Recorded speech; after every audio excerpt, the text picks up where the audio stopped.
Hey everybody, welcome back. IFT-12, take two. Take two. It's official. They figured out what the problem is. Maybe not. Possibly. Maybe? Yeah. So hopefully this time we're going to actually see the launch. Last time it was like down to T minus, what was it, like 40 seconds, even dropped down to like T minus 29 seconds, something like that. And then it died. Anyways, thank you so much for being here. Look who's in the house. We have Shannon. Hello, everybody. We do not have my beautiful wife. Sadly, she's out of town. So it's just going to be our pusses on here today. It kind of is what it is. It is what it is. So anyways, I'm excited about this because I'm giving this 90%, maybe even 95% of going off today. I'm looking at that camera from, I think that is Lab Padre at the bottom, right below me down here. And it's bouncing around a lot, but I see a lot of blue sky though. That is looking really, really sweet.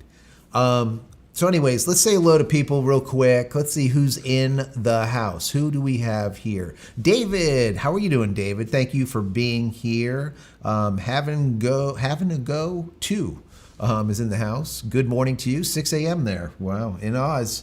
Thank you for being here. Appreciate you. Let's see. Oscar is here. Thank you. Good afternoon to you too from Alaska. Michael is in the house. Let's see. What does Michael have to say? Okay, we're having to come up with something good that JCristina has to do if it doesn't launch today. All right, you guys do that. You guys come up with something good. I don't know. The last time I ended up bench pressing my wife, that was like a lot of fun. Holy hell.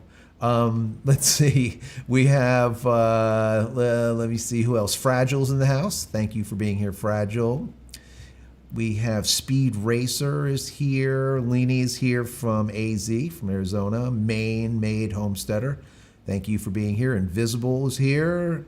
KLAATU2112.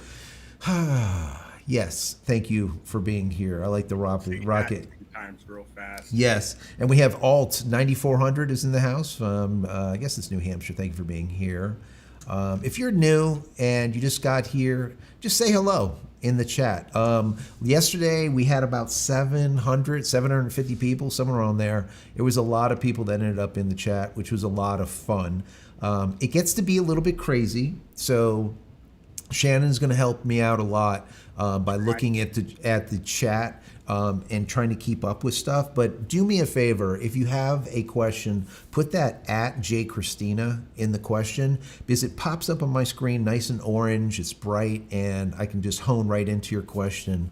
But if you don't do that, then we kind of have to try to not miss what you were saying. So anyways, Joseph is in the house. Let's see, Al4 Ling 6711 is here. D Hyde is here. Kevin is in the house. Kevin Black 7320 is here. Eric is here.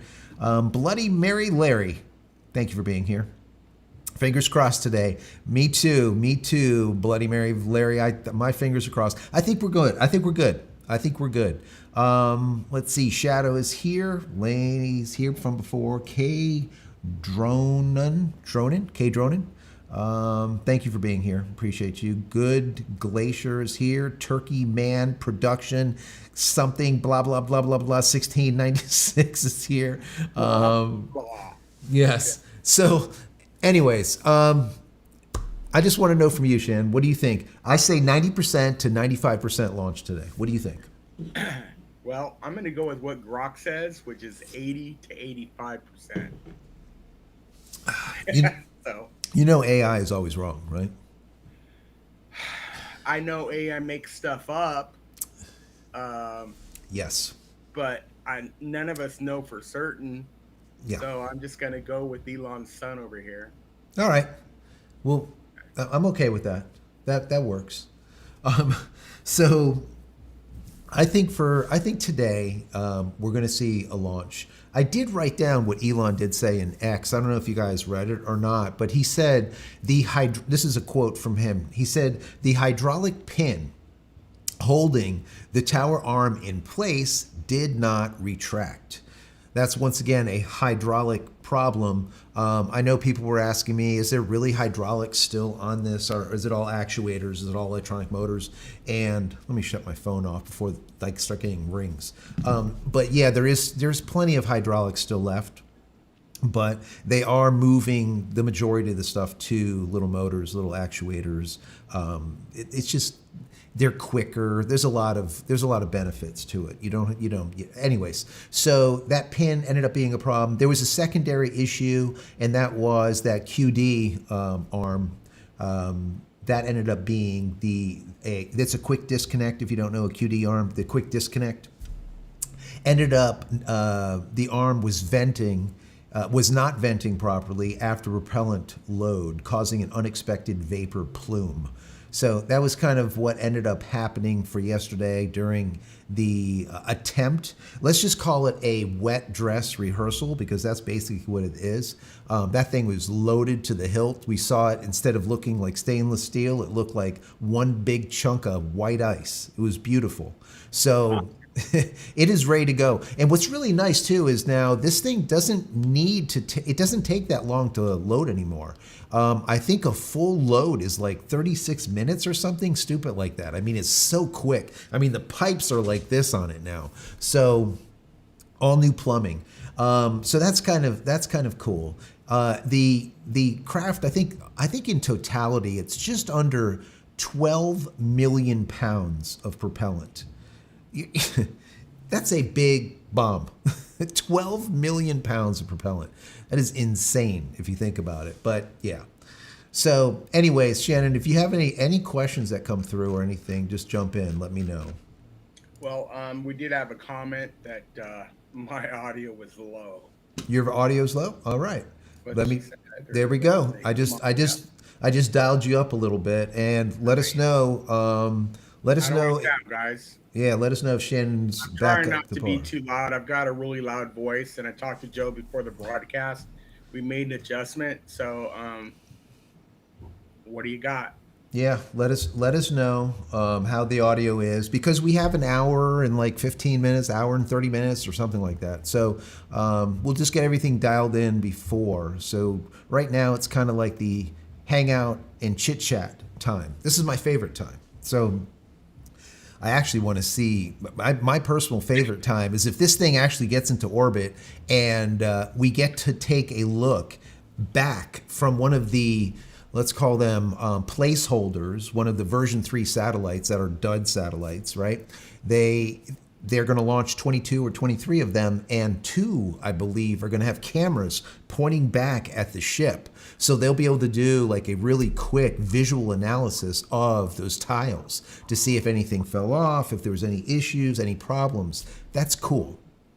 I like that. I like that a lot. So we will see if that ends up coming to pass or not, but we'll know soon. By the way, I think I made a suggestion a while back where they should launch little camera drones out, to kind of watch the ship. In essence, they did. Yes. This is, I'm glad you said that. If you've been around for a minute, you know that there was a problem with the space shuttle, and there was a tile that broke off, right? There was a missing tile, and that ended up causing one of them to explode on reentry. If they would have had some type of drone, some type of small vehicle that can just go out of the shuttle and then just slowly do a sweep, like a 360 sweep, they would have seen those tiles. And then they might have come up with a different return plan, or maybe not a return plan at all, maybe a docking, or maybe a rescue mission at that point or something, because those tiles were missing in a crucial point on the space shuttle where the plasma basically just melted through the craft.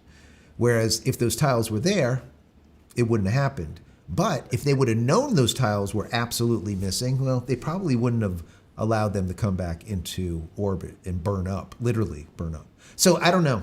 Yeah, I love the idea. I love the idea of having like a drone satellites that look kind of like just little minis that go around and just, take photos and then throw themselves back into the atmosphere to burn up. That's cool. So let me see if there's any questions here. If you see one, just jump right in also. Ricky, that would be a no. And then there is, somebody said 2 of the Starlinks are real version 1.5s, I think, which have been altered to fit the PEZ. I haven't heard that one. I've not heard that either. Yeah, I thought that they were just mass simulators. Yeah. And that's it. But if someone heard something different, then by all means, definitely throw it in there.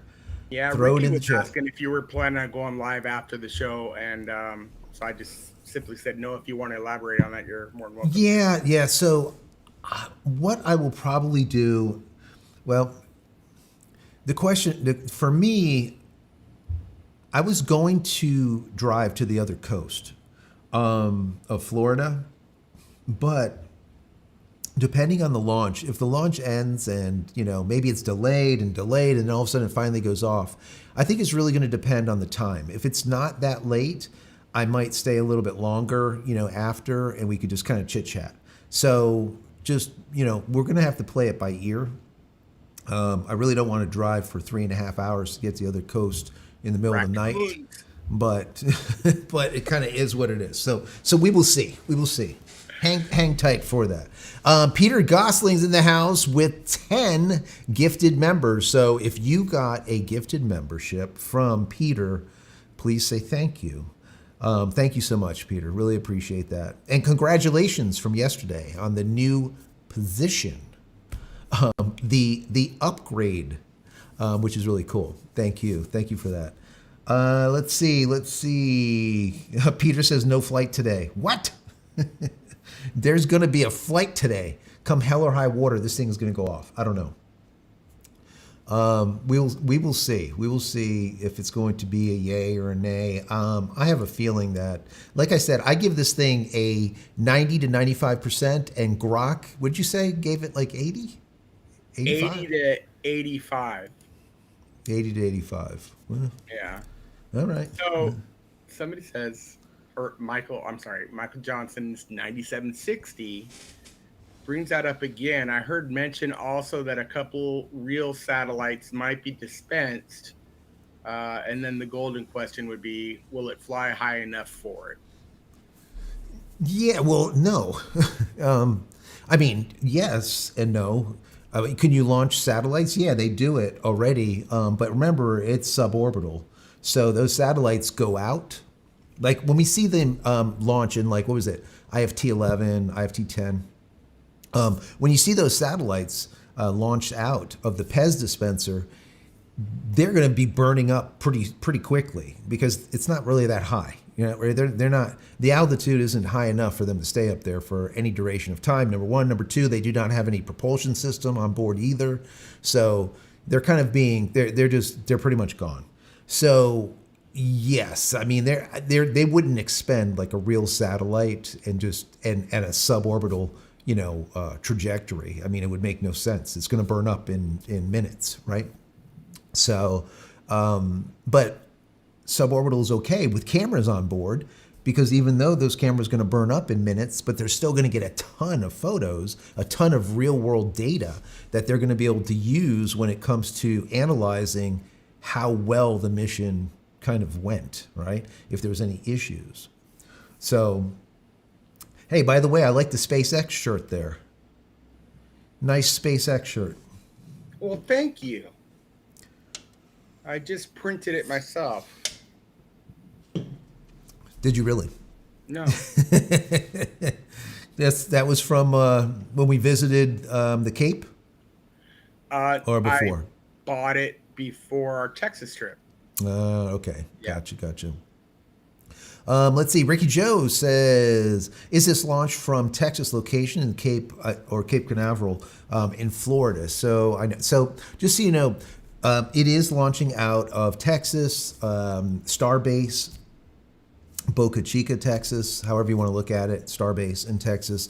The launch pads that are being built currently at the Cape, at Cape Canaveral, they're not done. We probably will not see a launch from the Cape besides Falcon 9s, obviously, until the beginning of next year, I would imagine. Maybe the end of this year. I don't know how fast they're going to be able to get this done, but there's a lot of work that needs to be done.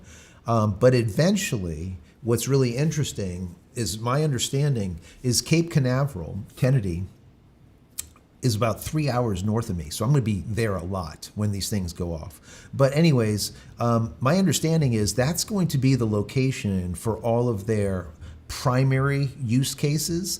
Whereas the Texas base is going to be more for like beta testing, for R&D, research and development, that kind of thing. That was my understanding. They could change it, who knows? But what's that? Manufacturing, right? They're going Yeah, manufacturing and R&D, research and development, testing new things, and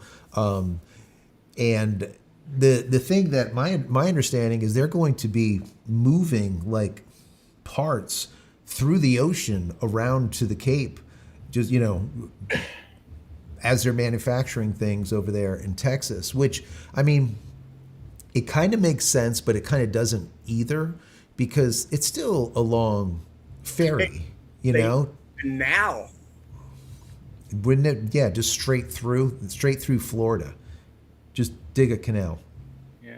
Yeah, but as it is now, they have to go through the strait in between Cuba and Key West to be able to go around and up the coast. So I don't know. I mean, we'll see. I'm not sure exactly how they're going to do it. There's been speculation, this, that, or whatever. I hate getting into the speculation stuff because until it's actually done and the ink is dried, you really don't know. We can just guess basically, and that's it. Here's my best guess. My best guess is they're going to end up building a manufacturing facility in Florida as well. With as many flights as they're wanting to do, they're going to need it.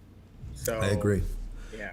I agree 100%. Yeah. It just wouldn't make sense to just have it all in Texas. No. It just wouldn't make sense. No matter how you look at it, it would end up being a detriment because, like I said, ferrying stuff around continuously is not really the way to go. It's not really the way to go. So let me see here. Barca. Let's see. Says Baca says. I wish I could make this bigger. Let me see. It was in one of the segments of the SpaceX did last night. Oh, see, I didn't know that. Okay, gotcha. Yeah, so I know that they've been talking about a bunch of things recently, a bunch of changes that they want to make, and I just don't know. I don't know what's going to actually come to pass, but we will see. We will see. The one thing that's really good is, let me switch over to this screen just so you can see this right here is what we will be seeing. And as you could tell at the very bottom, do you see it says starting May 22nd at 5:58? That is going to be their starting broadcast, which means that 45 minutes after that is when the launch should be. So we're looking at a launch of about 6:43 Eastern Standard Time or Eastern Time. So as long as that doesn't change, we're pretty much locked in as of right now. So we will see. Once again, fingers crossed. What will happen? I don't know. Let me see here. What did Peter put in here? Peter, launch window. Let me see. On the predictions market, 78 to 91. Really? Okay. Probability that the rocket successfully lifts off before the 24th. Okay. The 24th. Well, my understanding, and you could speak a little bit to this, Shannon, is if it doesn't launch today, it's not launching until like Tuesday or something. I watched a few videos this morning and I believe this one that I'm going to reference was incorrect, but they actually were showing a calendar with an attempt tomorrow. But everything that I've read prior to that, no. Today is the last day, and then otherwise it moves into Tuesday, Wednesday, Thursday, Friday of next week. And the reason for that is Memorial Day weekend. there you go. So you got to remember, guys, they are closing beaches, and these are public beaches. Nice beaches. Nice public beaches. We stuck our toes in those public beaches not that long ago for IFT. What was it? 9? Was it 10. 9? 10. Yes, IFT 10. Remember? Yeah, I don't know. Yes, that's right. IFT 10. The only thing that I would question here is that since Boca Chica, or since this area now, Starbase is a city, and that would mean that the city owns the beaches, even though they're public, can they close them since they own them, in big air quotes, or can they not because of what? I don't know. I don't know if that's a federal rule or if it's a city type of guideline rule. Because if It's likely city or state because the local, or well, I don't know if it's a sheriff or if it's that local police like you're stating, but somebody's got jurisdiction on that, and they close beaches for pollution. That's generally on a state level, right? yeah, I think it's state. So I don't know.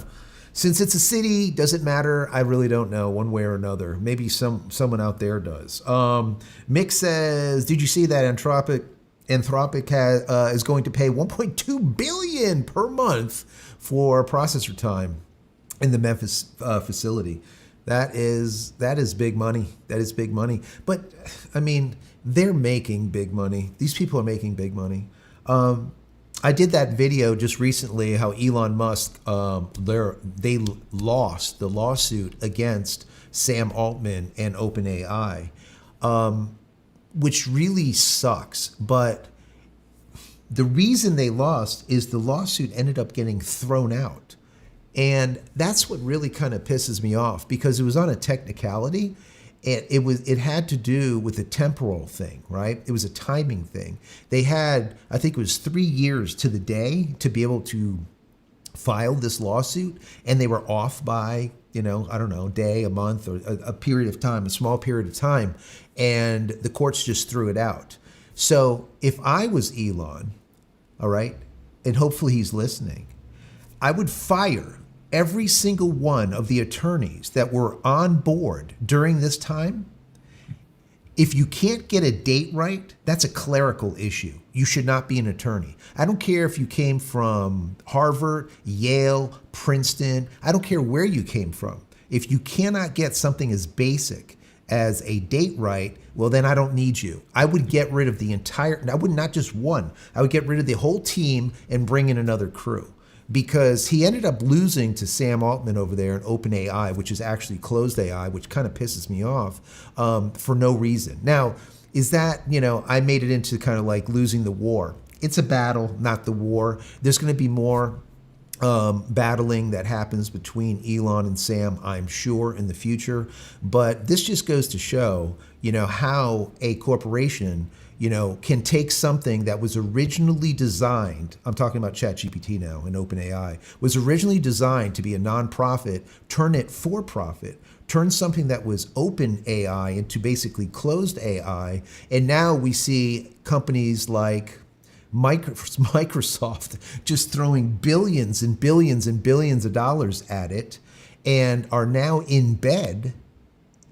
And it's now a symbiotic relationship between Microsoft and OpenAI. OpenAI is using the Azure, all of their just mainframes, basically, huge systems for doing all of their work, all of the infrastructure work and all of the learning, all of that training. So at this point, when you think about ChatGPT and you think about OpenAI, you can no longer think of it as a nonprofit organization for the people. You have to think of it as a corporation for themselves. And majority would be for Microsoft. And I was thinking about this, Shannon. I was saying to myself, why doesn't Microsoft just buy OpenAI, right? Why don't they just buy? Why not, right? And the bottom line is what I came up with, talking to myself as I always do.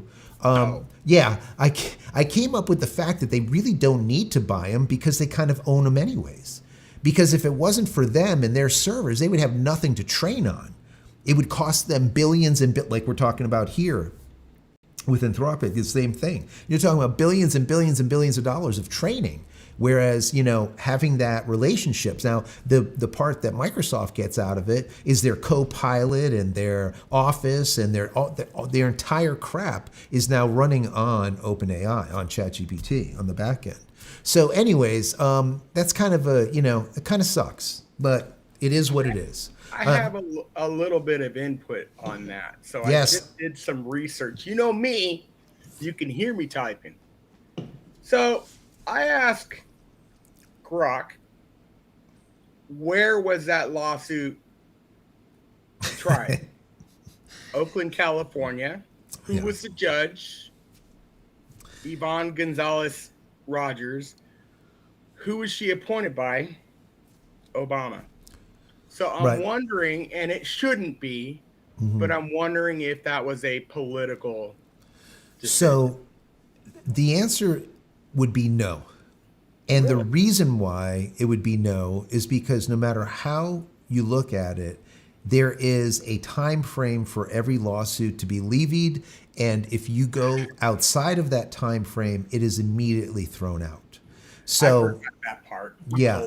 So if it was something that was thrown out and not heard, based on some type of let's say a judicial thing where the judge just says no, I don't want to hear this case. I think it's a crap case or whatever. Then I would say yes. But since this was something that just had to be done by a certain date, well, there is that period of time, and if you go outside of the time, it's immediately thrown out. So that's why I said the attorneys themselves dropped the ball, and if I was Elon, I would fire every frickin' one of them, including their assistant, the whole team. I would get rid of the whole team and bring in a new crew.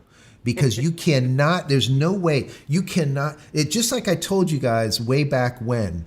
Do you remember when SpaceX Starlink went dead? It went black.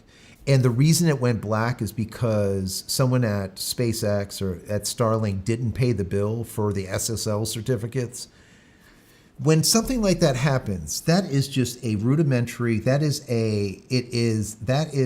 a scheduled thing that a system administrator should do.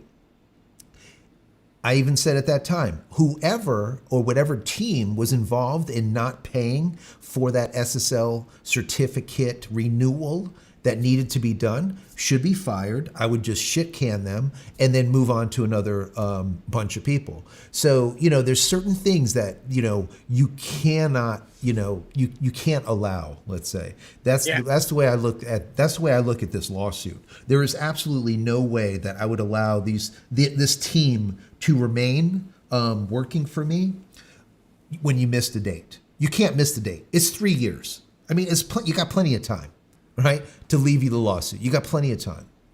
So, yeah, it was kind of stupid. Let's catch up on this chat, but go ahead. I'm going to rapid fire a few of them. Let me hear it. Because I know the answers to them, and Good. then I'll defer to you. So, Invisible River Ranch asks, when is it actually going to orbit and land like they always say? Who knows? They need some more practice. I would say probably by IFT-15 or 16, somewhere on there. Peter's, I think you read that one already. Mick Fletcher, no. We got about an hour or so before the launch. He was asking if it was launched yet. Yep. Who has a good mini window mount? Of course, I answered that question. Yes, you do. You have the answer to that one for sure. Yes. NASA does same thing. Musk. Okay, here's an interesting one, and I'll let you respond. So uh, Eric something McMahon. Musk bought land in Louisiana, halfway between Starbase and Florida, for another launch site. Louisiana. That would be an interesting purchase. Is it on the water? Is it on the coast? Where would that be? Like I don't know. Does anyone have like a? Let me see here. That's an interesting. Yeah. Let me see here. Let me take a look. See if I can pull that up. I would like to see where that is. I mean, I would imagine it would be. I would imagine it would probably be on the very tip of Louisiana that kind of sticks out way into the Gulf, which is definitely a possibility. See, the reason why the Space Coast is such a beautiful spot to launch from is you're on the Atlantic Ocean. There's like nothing east of you. You're shooting over the Bahamas. You know what I mean? There's nothing there. So whereas when they launch out of Texas, just so you get an idea, they have to kind of like thread a needle, right?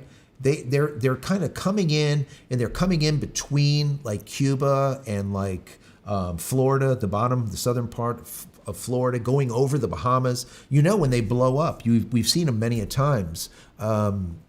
You can see the debris falling all out there near the Bahamas. So it's a good spot to be in, Cape Canaveral, and that's why they're going to launch from there. The problem that I have here is if they launch out of Louisiana let's say at the very tippy tip, which is like in the middle of the Gulf by probably I would give it about 200 miles probably into the Gulf is the tip. If they do launch out of there, they still have to go over the panhandle of Florida or mid Florida, right? So, I mean, I don't know. I mean, it shouldn't be a problem. Over Disney World. Yeah, like over Disney, it depends on the trajectory on how they, where they're trying to enter. But, either way, they still have to go over Florida the same way they're doing in Texas. That's why, Cape Canaveral is just a perfect spot. It's just absolutely perfect. Yeah. So I don't know. We'll see. We'll see. Peter says, finally watching this on Starlink. Nice, Peter. Peter. Nice. Let's see here. Gojo 11207. Why don't they hop the vehicles to Florida and Boca Chica? Not exactly sure what you mean by hop. Barge. Okay. Barge. All right. Well, I mean that was. Yeah, that's what I was kind of meant. Just basically moving them to Florida, dragging them over, and just build them there. Stop dragging. I mean, I get what they want to do.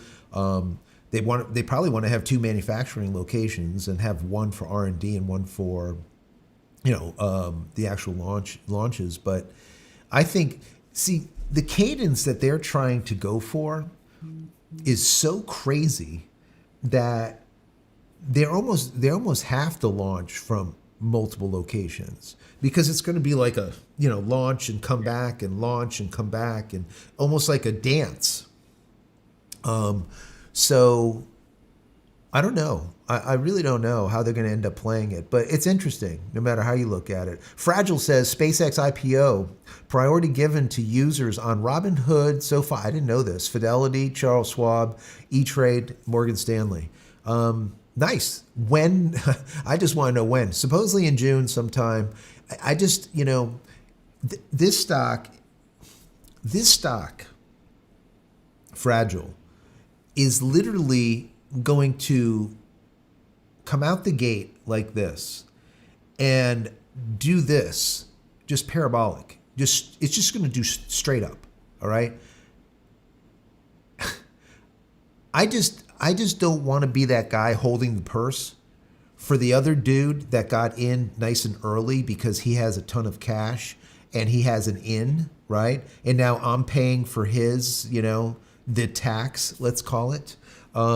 So I don't know. I mean, I definitely will buy stock. I don't have stock in Tesla. I don't have stock in anything that's Elon as of right now. I've said this many times. I probably should have bought some Tesla when it was like at 120. Now it's at 400 and something. But either which way, I think that I just don't know if coming in on the first day and buying this thing is a wise move. And the reason being is it's going to go parabolic. It probably is going to cause the stock exchange to halt multiple times during the day. That's my prediction. Write it down on a piece of paper. The stock exchange will actually halt due to the amount of orders.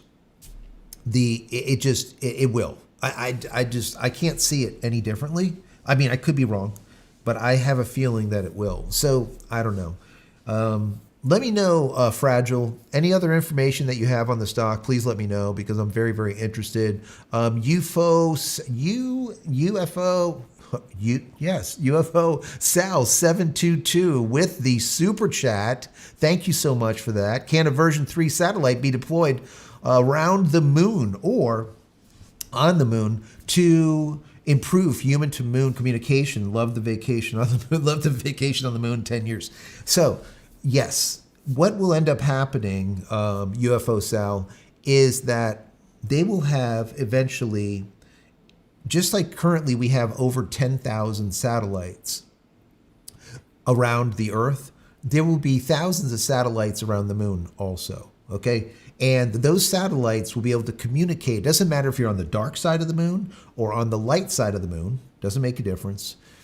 I went into a whole video explaining how there is no actual dark side of the moon, but that's just how people view it in their head. So we just call it as it is, but there is no dark side. Either which way, either side of the moon, you're going to have these satellites constantly going around, and they will be able to communicate with one another like a mesh network, and then fire off the data from the moon to satellites here that are going around the Earth in Leo. So transit time is definitely going to be probably a couple of seconds. You're not going to have like milliseconds type of transit because it is far away. But yes, there's going to be communication between the moon and the Earth. And there will also be communication between the moon, the Earth, and Mars via Starlink satellites also, via lasers. But what you guys, I'm not going to get too deep in the woods on this one, but what you guys have to understand is even though a laser is point source energy, right? It's a point, right? A single point of light. That's why it's so powerful. That's why a 5-watt laser, okay, will burn straight through metal, whereas a 5-watt light bulb, you can't even see your hand, right? So it's point source energy. The thing is it still has a dissipation period of a certain amount of distance, and then it starts fading and it starts widening. So what they'll have to do is put satellites that sit almost in between the moon and Mars or the Earth and Mars, all right, that kind of, let's say, act as repeaters so that the connection between Mars and Earth, for example, will be repeated multiple times before it gets to us. They can't just fire a laser. If you think about it this way, if you fired a laser, even though it's point source, right? If you fired a laser from Mars to Earth, instead of it coming in, like the size of let's say a pen cap, it would end up hitting Earth like the size, like a full kilometer. It would be massive. So you wouldn't be able to gather all of that. It would be a mess, right? So you have to continuously make these kind of progressive stopovers where it reshoots the laser to the next one. So anyways, I hope that kind of helps. But yes, you'll be able to take that vacation on the moon eventually and communicate real time with your loved ones. It'll be more like a walkie-talkie communication where there is like that second or 2-second, 3-second delay. But either way, you're still going to have some, communication, which is really cool if you think about it. Kind of nuts considering. Yes. Before you move on. Yes. You did miss one. Yes, please. So I know the answer. Good. Turkle Man Productions. I'm not going to say the rest. So, what is going to happen to those 22 satellites that is on board? Are they going to go be released? If they are released, is it going to decrease my monthly bill when activated? So, sadly, they're fake. So, these are just dummy satellites that it's going to attempt to spit out. And their fate is burning up in reentry. Right. So it will not affect your bill. No. And so you have to understand too that the Starship is not going into a orbital trajectory. It's not going orbital. It's going to be suborbital. So those satellites that are released will be so low that they're going to burn up quickly. Also, they're not real satellites. They are called mass simulators, mass being the size and weight and shape, so they can be launched out the Pez dispenser to test it. That's basically what they are. So they're dummy satellites. They're not real. But like I said at the beginning of the program, there is going to be one or two of those dummy satellites that's supposed to have cameras on board firing back off towards the ship so we can get a look at the outside of the ship in space. That is going to be sick. I cannot wait to see that. I can't wait to see that too. It's going to be pretty awesome. That is, and now I'm hearing like over 50 cameras on board. They just keep on adding more and more and more cameras because they have SpaceX Starlink to be able to get that feed to us real time. It is just unbelievable. It's so cool. And just a quick programming note, we're roughly 3 minutes away from that 45-minute. Yes, we are. And yep, it's saying 5 on my time. It's saying 5:58 still for their starting time. Bear in mind, guys, once they start, we're going to flip over to full screen on them. We're going to shut up a little bit, let them talk just a little bit. We'll kind of, we'll kind of chime in here and there when need be, but we'll kind of give them the floor. And understand too, when they end up launching this thing, it's going to be all them. We're not going to talk on over them unless there's something that we kind of just want to inject. Yeah, this is going to go off. I personally think, like I said, 90%, 95%. I really do think this is going to happen. So we will see. We will see if we're right or not. So yeah, it says 5:58. My time right now is it's minus 47 minutes on the bottom left, isn't it? Is it? Yeah, I just refreshed it, but for some reason, refreshing their site, like it was happening yesterday where it didn't refresh and I had to do it over and over. I even hit like an F5 to like refresh the page from scratch. Yeah, and I'm the clock I was going by. So. Yeah, I'm still saying 5:58, and right now it is 5:45. My time here, which is Eastern ET. So we're looking at 10. What are we looking at? 10. Yeah, about 13 minutes, I guess. Yeah, I guess we'll see. Yeah, I don't know. But as soon as they come on, like I said, we'll jump over to them. More questions. Let me see. Mick has a question here. Some are saying that. Go ahead. Some are saying this agreement between SpaceX and Anthropic for the Memphis facility is a revenge from Musk on OpenAI. Could be. But you got to remember, like I said, OpenAI is now in bed with Microsoft. So their Azure system, they don't need any. They have a ton of available compute. Okay, they're not lacking compute at this point because Microsoft is like up to here with compute. So I don't know, but maybe it's just like a little slap, saying, hey, we're going to go and we're going to do this. We're going to give them time on our computers, and we're going to charge $1.2 billion a month. What do you think about that? That just looks good for the IPO also, right? An IPO that is now looking at anywhere from 1.75 trillion to $2 trillion for an IPO. the largest IPO ever in the history of the Nasdaq, say, of Wall Street. Period. So it's just that number is just nuts, absolutely nuts. Now, don't forget, OpenAI is looking to have an IPO also by the end of this year. And that IPO valuation is getting close to $1 trillion also. Not two, but one. I think it was like 893 billion or something. I mean, these numbers, when you think about billions, it's like you think like individuals, like we would think like $1 million is a lot of money. Well, $1 billion is $1,000 million. So, that's just one.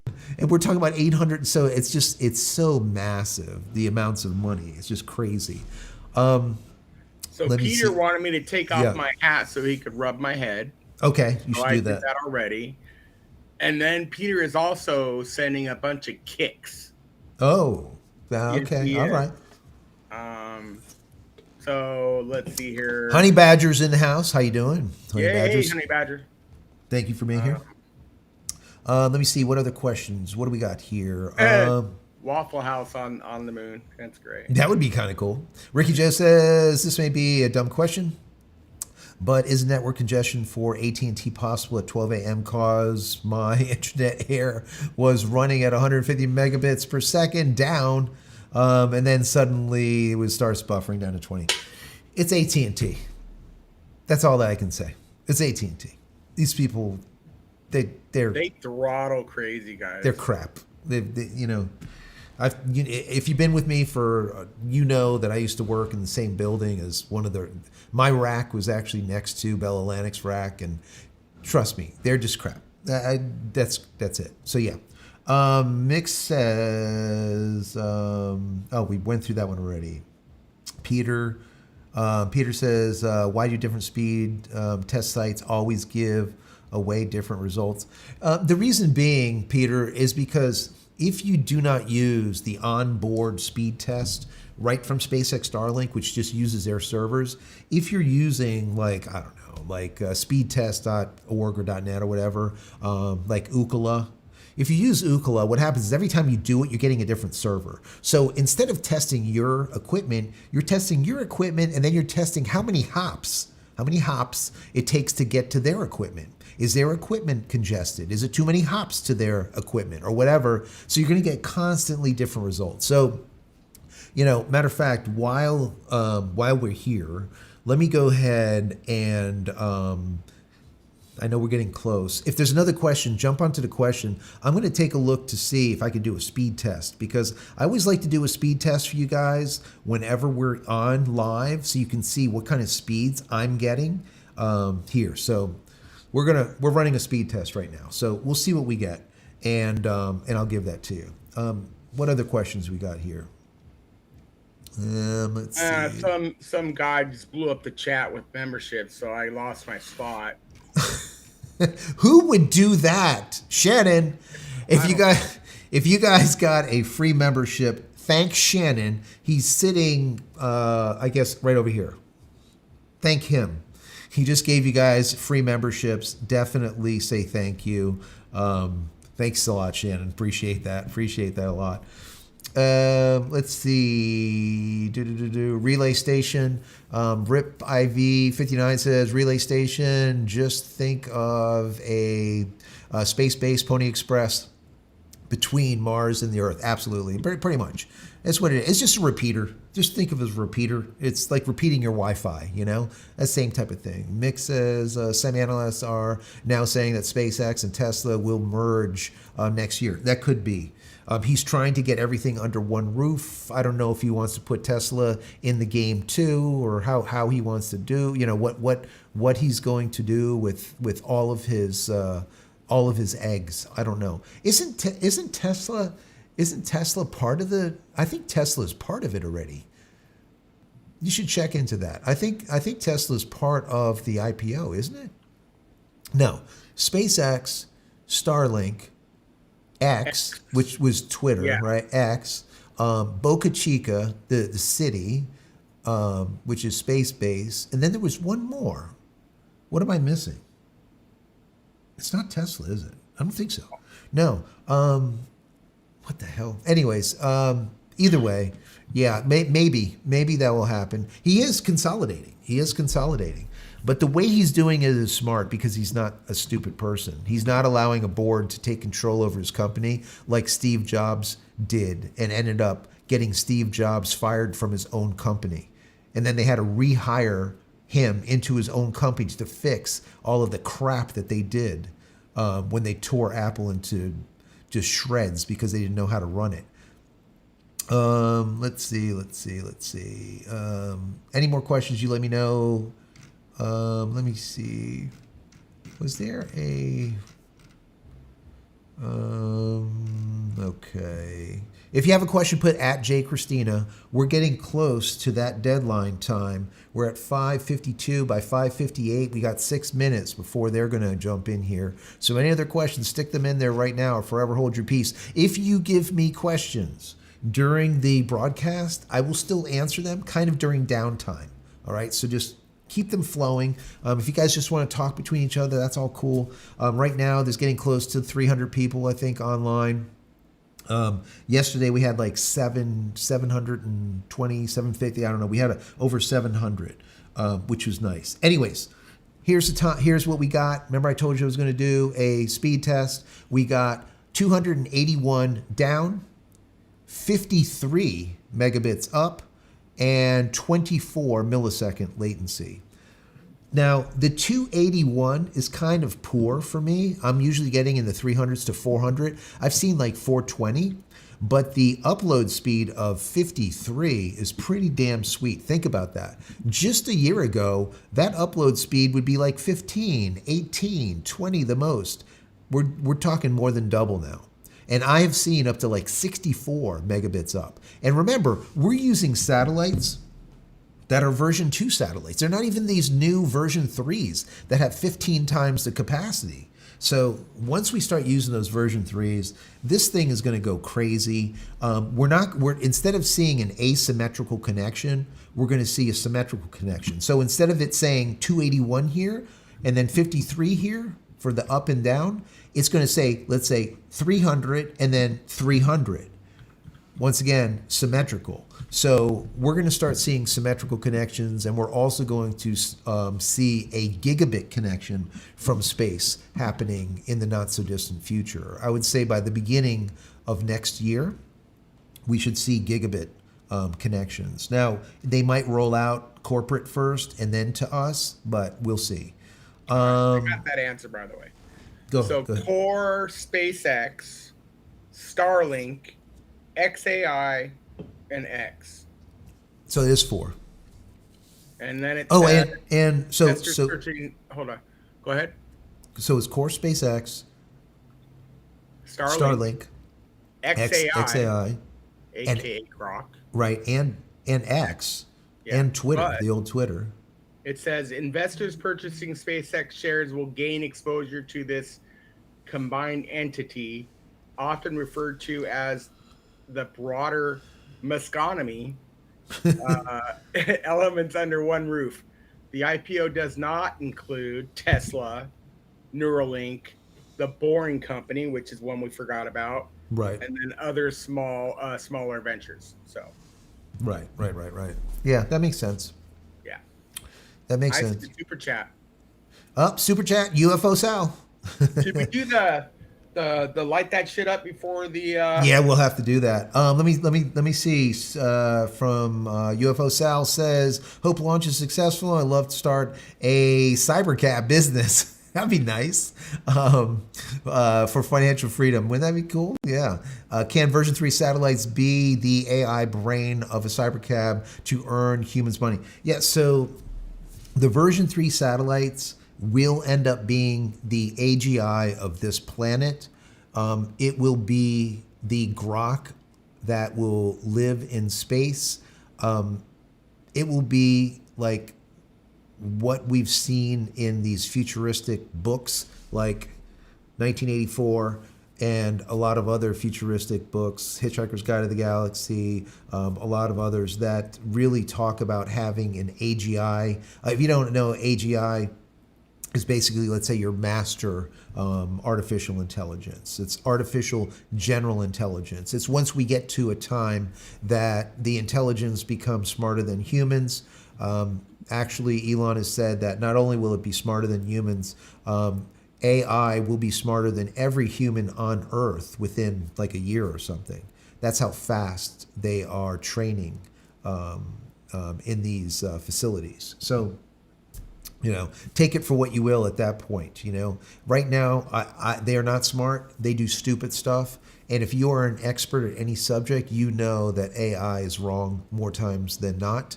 But they have the ability to coerce you, to coax you, to placate you, to get you to believe that what they're saying is 100% authentic and true, even though it's not. Sometimes they'll even give you sightings. They will cite things, and if you go to where they cite it, you go to that link, you'll see it's not even real.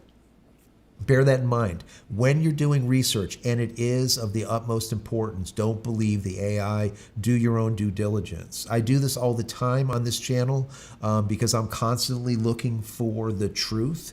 That's why I wrote the book, The Truth Engine, for that reason. I showed people how to build their own AI, a local AI, so that they can either use it offline or they can use it online, however you want to do it, but it's yours. And now the data that you put into it is not being gathered and, let's say, used against you by the corporations. So definitely check that out. If you want your own AI, take a look at the Truth Engine. Very, very, very cool. You can just go to the shop, the JCristina.com/shop. You'll see the book sitting there. All right, download it. It's definitely worth doing. I know you did it, Shannon. You put it together. And it's maybe about 15, 20 minutes, 30 minutes the most to actually build it with your card that you have, your graphics card. Mm-hmm. Yeah, once again, I did it the wrong way. I ended up at the finish line, but it wasn't pretty. Yeah, and it's probably still not right. It probably has to be. I haven't got back to it, no. Yeah, I did see your email. I looked at it. Did you? And you're like, oh god. I put it back on unread because I got to. Yeah, so you can get to it. In front of it, so. No, I hear you. It's not, it's just like everything else. You just so moral of the story, if you get the book, follow the book like letter by letter. I have everything in there in order of how you have to do things. I have notations, and then at the very end, I have a FAQ, frequently asked questions, that will probably answer 90% of every question that you have. I've already stumbled across it because I worked at that book for like 70 hours. So there's a ton of time and information in there. So just go line by line and you'll be done and it'll work. That's it. Anyways. Also, I didn't put this up here. Check this out. Here, I'm going to pop this up right now. Where is it? Hold on. Let me see here. Here we go. Yeah, here we go. I'm going to show you guys something. Take a look at this. So, do you see that? That right there, the SpaceX Starship, you see that? That is let's just call it like a patch, or it's not really a patch. It's put on the back of a shirt. So this IFT-12, it says a new beginning. This is the beginning of the future of moving to the moon and Mars. So I made that patch, and if you guys want it, you can go to the shop and you'll see it. I have it on a mug, and I also have it on a shirt. So check it out. It was a lot of fun putting it together. And if you like it, like I said, take a look at some of that merch. Cool stuff. So let me see here. What do we got here? It's 5:58. 5:58, and it's 6 o'clock. So are we not, what's going on here? Why are they not? And see, and I'm looking at it, and they did not change the time. It still says 5:58. How about yours? What is yours saying? And the countdown says 30 minutes, does it not? I mean, I'm looking at that on that lower left one. Right. I'm trying to read it because it's kind of small over here too. It says T minus 30 minutes and 33 seconds. So I'm confused. Yeah, how is that possible? Because they should be live by now. They should be live because, so just so you guys know, SpaceX, they go live 45 minutes prior to launch. So if this was going to be a 6:45 launch, they go live at 6 o'clock, just like they have slated. So they should be live already. So maybe, maybe it'll take them a minute. Maybe they'll come online soon. I don't know. Very strange. Once, by far, I am not. I am not. Yeah. There's a super chat, I think, Joe. Is there? I can't read it. It's too blurry. I don't have my glasses. Oh my God! Did you just actually do a blah blah blah blah blah? All right, are we gonna do it before they go live? Let's go ahead and do it. I don't have my wife here to like blow up her hair, her whatever. So it's just gonna be me. Should it be this long, or sometimes it ends up this long? I'm gonna appropriately shake it up again. I'm not gonna do anything. They made fun of me because of the direction I was shaking it. Yeah, I'm not gonna do anything. I'm not shaking. Okay. I'm not doing anything. I gotta shake it. Mine's smaller. Okay. Oh my God. All right. We're ready? 3, 2, 1. Oh, that was little. There it goes. Oh, yours is dead. Mine didn't do the big 1-foot torch. Did you see that? Because it didn't wait a week. It's because Fabiola's sitting next to me. Or if not, it would have done like a foot. Let me hit it again. No. Okay. Yeah, I think it's just pressure buildup over time. Yeah. I had a misfire, but. Yeah, that's what she said. Let's see. Peter says, why do you get different speeds? I got that one. Let me see. Somebody's saying it's live on SpaceX now. Is it? Okay, so let's go ahead and refresh and see if it comes up. It does. All right, so let's go ahead and bring them up. Thank you, guys. All right, so hang in there with me, and we'll go ahead and get them up and going. Hang in there. Let's see. Yeah, I knew that it should be coming, but for some reason it took longer than normal. And I don't know. They've been doing this like the last launch, it was like that too, So let's see. Here we go. And I'm going to be quiet, and we're gonna get them on here talking. All right. Let's see. Here we are.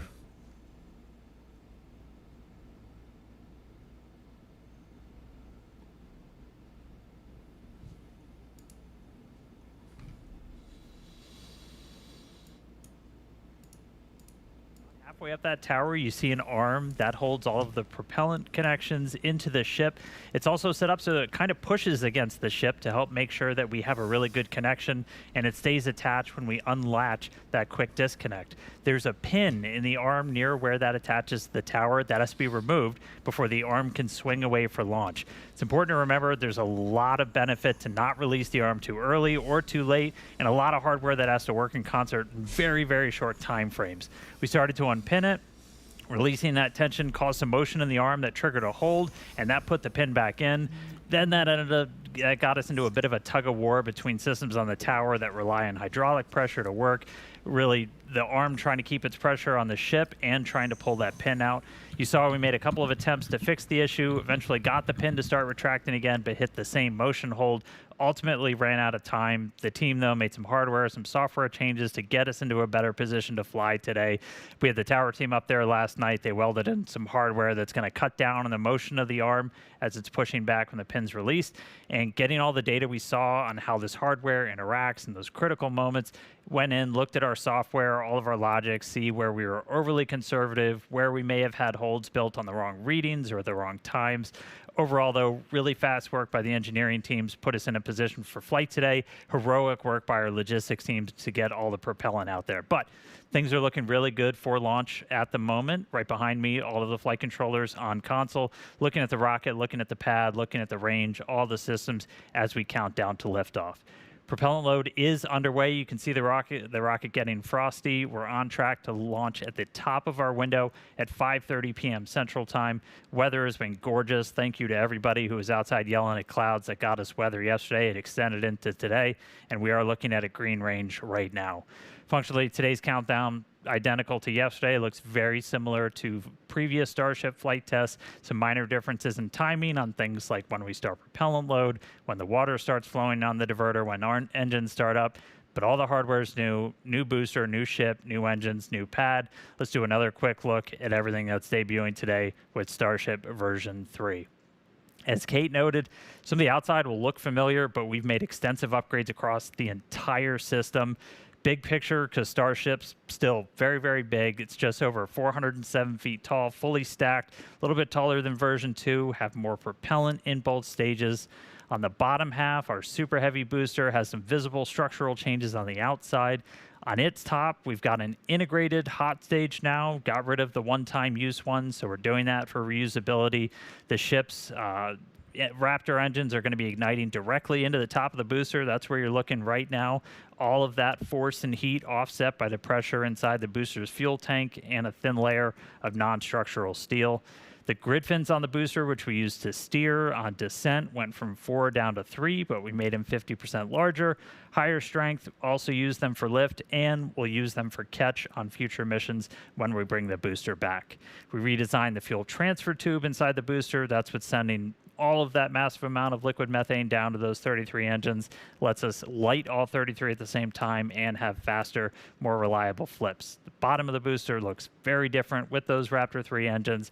We deleted all of the bulky engine shrouds from previous generations, all of the prop, avionics hardware, everything for that super tightly integrated now, protected by much slimmer shielding. Up on the second stage, Starship version 3 designed to carry massive orbital payloads up to 100 metric tons to Earth orbit the Moon and Mars. Biggest changes inside the vehicle itself. Propulsion system got a complete redesign, increased our propellant take volume, improved our steering on orbit. In the payload bay, the PEZ dispenser is supercharged. That's going to increase the deploy speed for each of our satellites. We've got 22 payload deployables in there today. It's the heaviest we've ever carried on Starship. Eventually, we'll have up to 60 planned of those Starlink V3 satellites. Also on the ship, we added docking ports. There's 2 right below the payload bay door, 2 near the bottom. That's going to enable us to have Starships link up in orbit for propellant transfer. Also modified the connection point in the ship to facilitate that. So a lot of upgrades tip to tail, and still powering it all is the Raptor 3. Now, those engines are manufactured in Hawthorne, California, tested in McGregor, Texas, redesigned their ignition system, bumped up the thrust in the sea level and the vacuum engines, and then took all of the sensors, feed lines, controllers, everything that was kind of the busy sections around Raptors 1 and 2, and either deleted them or internally integrated and protected them inside the engine. That dramatically cut down on the weight, made it easier for those to manufacture.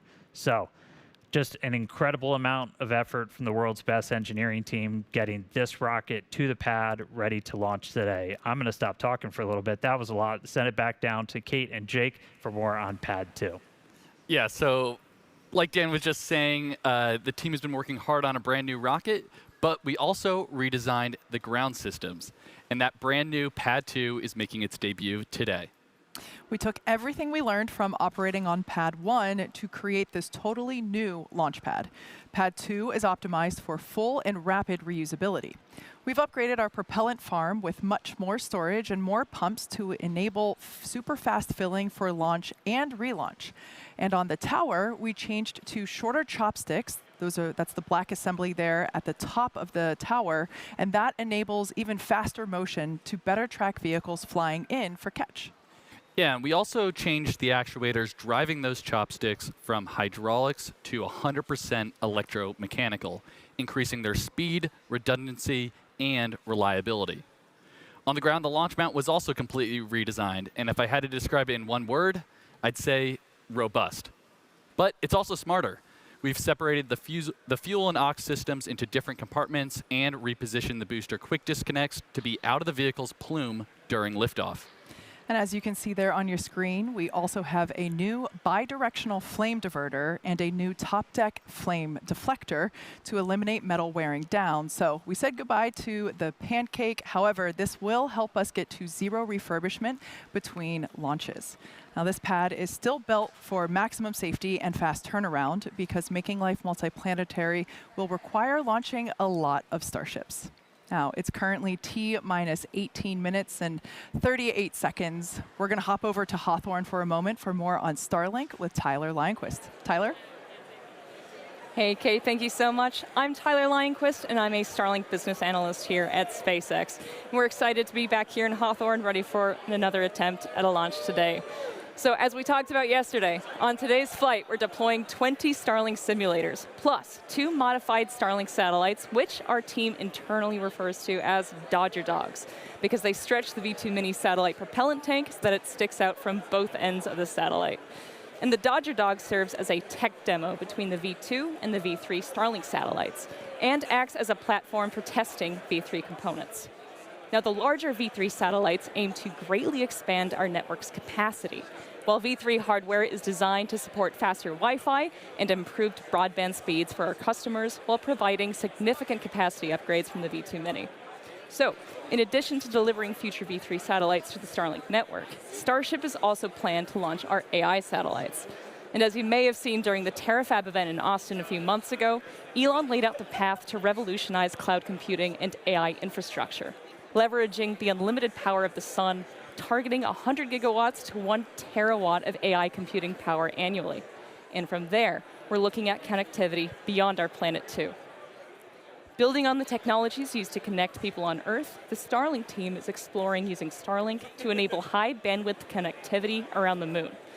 With a constellation of satellites designed to connect to user terminals on the lunar surface, we could relay data back to our Starlink constellation in Earth orbit. So traditionally, deep space comms have relied on radio frequency transmission. But this new design would use lasers to relay data back to Earth, which can massively increase the bandwidth available to future lunar missions. We currently have thousands of lasers operating in our Starlink constellation around Earth, and deploying that technology around the moon could connect it with hundreds of terabits of capacity. Together, this could provide the connectivity backbone between the Earth and the moon, and enable gigabit connectivity anywhere on the lunar surface, providing data for rovers, habitats, and astronauts, and hopefully some incredible views for us back on Earth too. So all of that adds up to a lot of satellites, but the good news is there's still plenty of space in space. That said, the Starlink team takes space safety extremely seriously and works hard to encourage best practices across the entire industry so space stays open for as many people as possible. In fact, just yesterday, the Starlink team published a new update on Starlink.com to encourage all satellite operators to better coordinate and follow best practices to keep space safe. So for more on safety, go to starlink.com/updates. And with that, let's kick it back over to Kate and Jake and Starbase for today's mission profile.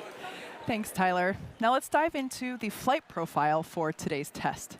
As we've mentioned already a couple of times, there are numerous redesigns making their debut today across the entire launch vehicle. In light of this, we want to keep our learning focused on all of that new hardware and software. So we're running a flight profile that's similar to past Starship flights in order to minimize any new variables. Yeah, that's right. So as always, we start with liftoff, where Super Heavy ignites 33 of those brand new Raptor 3 engines.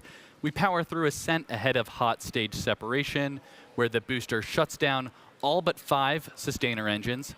Stage 2 then lights its Raptor engines while still attached to Super Heavy, where we see stage separation, debuting the integrated hot stage, directional booster flip, and engine relight for boost back using 33 engines. And after coasting for a few minutes, the booster today will target a landing burn and soft splashdown a few miles off from the coast of Starbase. Ship keeps it going with Ascent burn to a suborbital trajectory. Then we'll deploy 20 Starlink simulator satellites and 2 Dodger Dogs, as we affectionately call them. We also plan to relight a single Raptor engine. Next will be re-entry a few minutes later. For the first time in a while, we're intentionally not messing with Starship's heat shield. At that point, we should have some amazing views of the ship's Technicolor re-entry through Earth's atmosphere. If all of that goes as planned, we'll finish the test with a landing flip, a landing burn, and a soft water splashdown in the Indian Ocean. And in just a few moments, thanks to Starlink, we'll be going live to the Indian Ocean and chatting once again with the ship recovery team stationed out there. Yeah, I'm super excited about that. That's going to be totally awesome. But sit tight because first we're going to go to Dan for a quick status check. Yep. Hey, everybody. Good news. Still looking good. Range is green currently. We're expecting another update on that in just about 4 minutes. That should be our final determination. Weather continues to look amazing. Vehicle and pad both looking healthy. We are a little over 80% on fuel, 95 on LOX in the ship, and then a little more than 2/3 it's looking like on booster. So we are on track today, looking good for a launch right now at 5:30 p.m. Central Time. All right, so we're going to do that right at the top of our window. Once again, though, we're going to be targeting to send Starship around the world for a splashdown in the Indian Ocean. We had a really quick check-in yesterday with the Starship recovery team out there on station. They're helping us to maintain the range and a whole lot more. So let's jump back out there once more today. We've got Suren Sunai joining us live from the boat deck out in the Indian Ocean, a couple hundred miles off the coast of Australia. Suren, how's it going, man? Welcome to the Flight 12 webcast. How's everything looking out there in the landing zone? Dan, it's a pleasure to be here. I'm not going to lie to you, it's a little rougher than it was yesterday. Nighttime, it's hard to see the horizon, but we're looking at about 10-foot seas, and we're loving it, but it's rough. All right, what's your guys' primary job out there? I mean, you're out kind of in the middle of nowhere. What are you guys doing? So, like as you mentioned, like it's usually a 500 to 600 nautical mile sail from shore. And our primary goal is as a range clearing group. So like we come out here and make sure there's no one else in the area so the rocket can launch. But that kind of allows us to do our second goal, which is to conduct imagery of the rocket as it re-enters and as it splashes down. We get a lot of other data, but like the primary one is for sure imagery with an ensemble of maritime and aerial-based assets. And talk to us a little bit, because it's evolved over time, kind of humble beginnings of getting those views, to talk us through where we've gotten to now today. Yeah, I think some people know, but like the Markset bots are quite identifiable. That's the buoys that we use. And they were originally used as sailboat racers. And we kind of put them in as a Hail Mary attempt on Flight 5 to get imagery of the rocket as it came down. And we all thought it maybe would have worked, but we were super shocked and really pleased to see all of the buoys pointed right at the rocket as it came down, which was a testament to not only the scrappy engineering we were able to put together, but also the rocket's ability to land right on target. And then since then, we've kind of iterated more and more, and these buoys have become way more robust and have now a lot more data collection materials, not just visual imagery. And as a result, they kind of are the most mature versions they've ever been. And it's really cool because almost all the buoys that we're deploying even now for Flight 12, we just got them off our back deck a few hours ago, are the exact same ones that were used for Flight 5. And I saw a couple of user terminals. How's Starlink kind of playing a role in this entire operation? Dan, I'm not gonna lie to you. If we didn't have Starlink out here, we would be screwed. Like just on like a usual basis of like working, we're allowed to like have calls with each other and like work on documents with each other, send things to each other in like a very timely manner because of the Starlink on the boat. But not only that, each one of these buoys is equipped with a standard Starlink Mini, the one you would just get from like ordering it commercially, and that allows us to not only operate the buoy remotely, but also to get live stream data and telemetry, which is honestly super useful, and I don't think we have another solution for it without Starlink. All right, before I let you go, what's it like? You're out there and then all of a sudden Starship appears out of the sky. What's that feel like, man?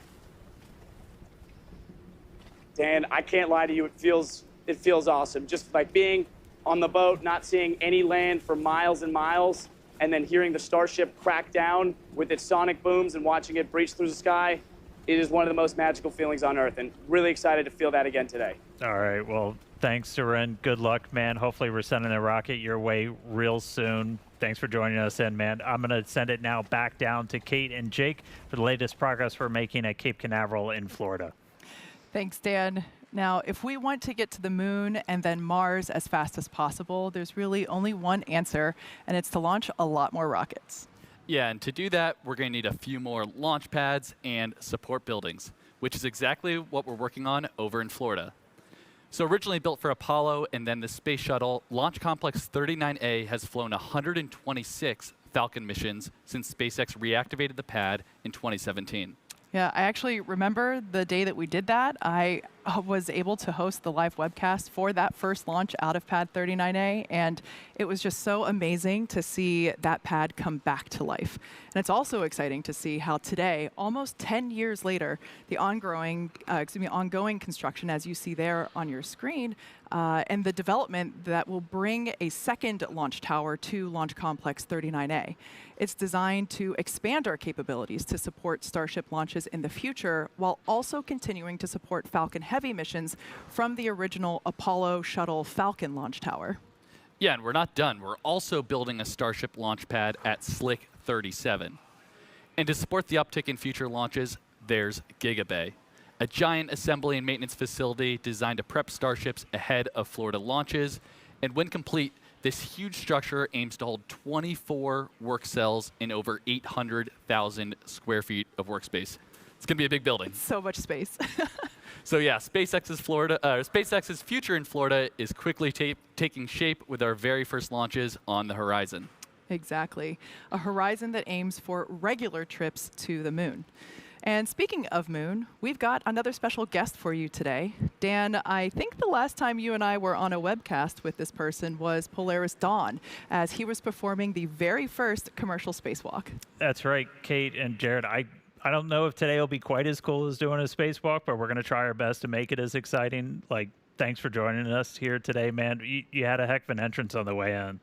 It's great to be here. Yep, certainly great to do a little bit of a flyby. I think they should accompany all the great rocket launches, and we certainly got a great rocket out there on the pad. But wonderful to be back, and no surprise, it's always changing here. It looks amazing. I was going to say, it's been a couple of years. What was your impression flying in? It just the lay of the land. Well, I think it was actually maybe 10 months ago. I was here slinging pizzas. I got a new job now, but it was. There's been so much that's changed even since then. Yeah, the facilities look amazing. All the housing that's coming in here, and of course, you got 2 orbital launch pads out there and a rocket that's just looking fantastic, especially from the air. It's good. Yeah, you said you got a new job. It's been a slow start to your first 6 months. I mean, you only sent humans around the moon for the first time since the Apollo days. Bill and I kind of nerded out a little bit. Like, that was the last thing I worked on when I was at NASA, so seeing them go was just insane. Like, how's everybody feeling after the success of Artemis 2? Well, I'd say I have the best job in the world, and I certainly work with an unbelievable team. I mean, as you know, that mission was a long time in the making, so I got to show up at the right time to see everybody put all that effort to put it in action. But what a great mission. Those 4 astronauts, you couldn't have had better ambassadors for humankind to the stars. I mean, they really brought us all along for 10 days, and we're getting ready for what comes next. We're going to start stacking Artemis 3. We got a lot of the hardware in the VAB already. We're hoping to even get out to the pad before the end of the year, do another wet dress. So, all right. And we're looking forward to seeing this thing fly, because hopefully at some point in the not too distant future, we're gonna join up in Earth orbit. Yeah, what's coming up next, and ultimately, like, based on the moon, that's the big focus. Like, what's kind of the why? Like, why are we doing this for everybody? Oh, well, I mean, and yes, we're certainly trying to get back to the moon, but what's coming up next? We're also building a moon base in parallel. And why are we doing that? Well, it's for a lot of the shirts I see around here, which is Occupy Mars. I mean, what a great opportunity.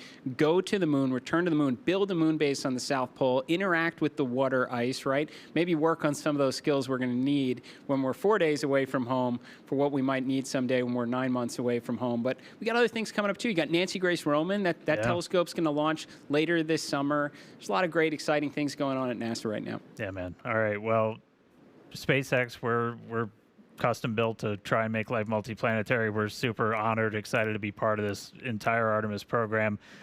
Really excited to see Starship, sending people to the moon, all of the different pieces working together. It's going to be a really exciting future. Oh, absolutely. Well, thanks for having me here. It's great to see everybody. Again, I know a lot of hard work leads up to a moment like this, so we're all rooting for you, and we're looking forward to meeting up next year in Earth orbit. All right, man. Well, I'll let you jump back in there. We got about 4 minutes to go. I'll toss it back down to Kate and Jake. That was a Yeah, I nice. think That it's was safe to say refreshing. could We didn't listen to have you guys Nicki yap about Minaj the on there. moon Thank pretty you. much all day. That was good. It's so inspiring to hear about the future of exploration on the moon. Yes. And if you caught the show yesterday, you also heard some As more I'm future posting space purple exploration poops. news. Yeah, that's right. From to Mission Commander Chun Wang will be one of the first I humans to didn't know become who an she was, so I really didn't have interplanetary an opinion traveler. one way or the Don't other. think I've ever said that word I was before. just kind of going based While off of also what Bab joining was saying Starship's yesterday. first She wasn't mission very to happy fly about it. past the moon. Yeah. Incredible. Amazing. In fact, that Dragon capsule that you saw there was Dragon How about Resilience. some That likes? is the same Dragon How about- spacecraft how about that some thumbs ups? Administrator Isaac Ben flew in Yeah, both something. Inspiration 4 and We Polaris got Dawn. So less than it's a 4 good one. minutes.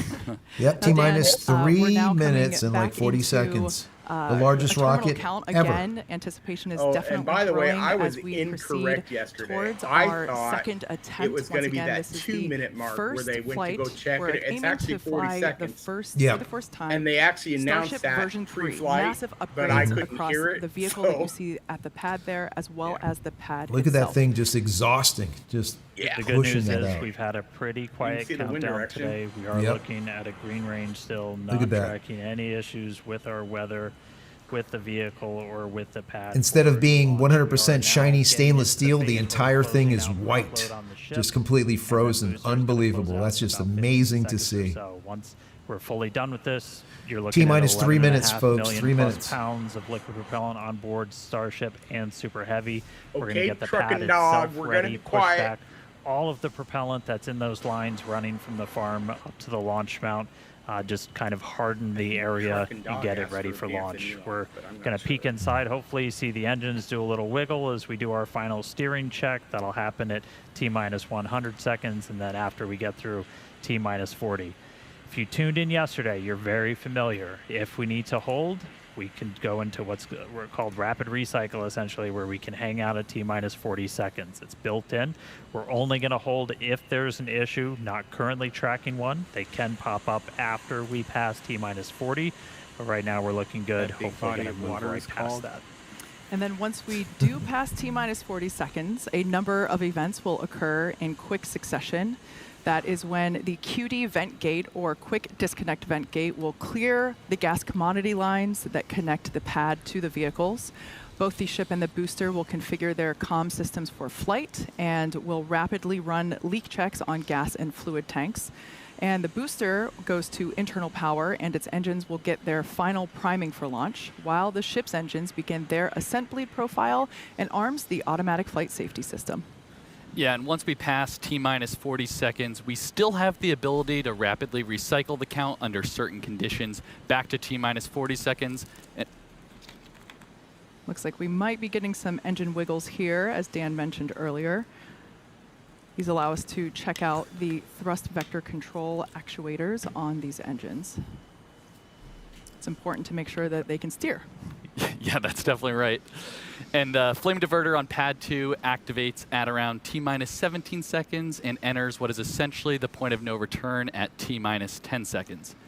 If we have a hold close to T minus 17 seconds, there's a chance we could recycle, but the closer we get to T minus 10, the lower that chance becomes. We just 1 heard minute, we're folks. at T minus 1 minute. 1 yeah, minute. so at this point in time, we're going to stop talking. We're going to let the rocket take over and listen to some amazing pad sounds of the first flight of Starship version 3. Here we go. Here we go. Here we go. Let's hope it doesn't stop at T minus 40 seconds.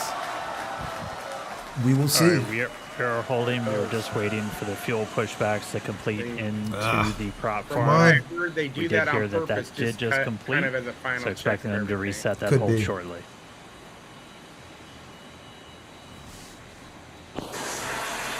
There it goes. It's counting down. The hold is reset. Clock is rolling. Flight directors go for launch. Here we go, guys. Holy. Disappeared. Okay.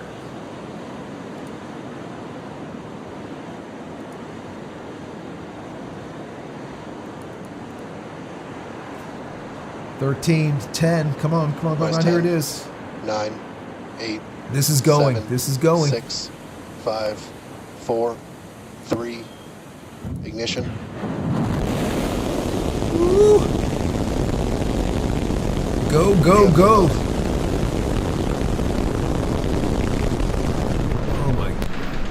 Look at them. Put you downrange.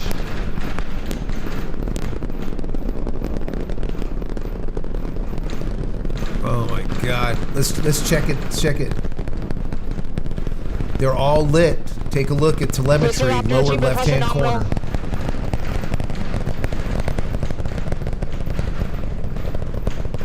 All right, we are T plus 30 seconds into flight, seeing 33 out of 33 Raptor 3 engines on booster V3, ascending over the Gulf now, coming up on maximum aerodynamic pressure. Booster and ship, avionics power, telemetry nominal. This never. Systems looking good. We're just passing through the period of maximum dynamic pressure. Max Q. Look at that. Everyone is lit. Every candle is on. A little over a minute into flight now. Vibrations chilling out here at Star Factory as we continue to watch Starship Flight 12 arc out over the Gulf. The next major thing coming up is going to be hot staging. Booster prop systems Reminder, we That'll be right around what's our 2 minutes, MECO. 25 Most seconds engines hot cut staging. off, so we're going to shut down all but 5 of the Raptor engines on the booster. And then after that happens, we're going to ignite the 6 engines on ship while it is still attached. We have clamps that hold the 2 together. Those are going to retract inside of that hot stage ring, kind of protect them. Looks like we had 1 of the engines go out, still flying on 32 of the Raptor engines. But again, once we get the hot staging, those 6 engines on the ship are going to ignite. We're going to do it in a little bit different of a sequence on version 3. Essentially, those 3 RVAC engines will ignite first. Almost immediately after, just 1 of those central engines is going to ignite, and that's going to give the booster a bit of a kick, sending it in a known direction, followed shortly after. There we go. 5 seconds. The other 2. There they go. There they go. Gone. Sweet. We're through 5 MECO. are on. Each separation. Oop, there it goes. There you go. Successful. Look at that. Hot staging separation. Perfect. We are not seeing as many booster engines ignite as we expected for boost back, but we are seeing 6 good engines lit on ship. It looks like we just had an early boost back shutdown. Again, a reminder, the booster was planned to essentially head into the Gulf for a splashdown, but it has shut its engines down early on into boost back. That's not good.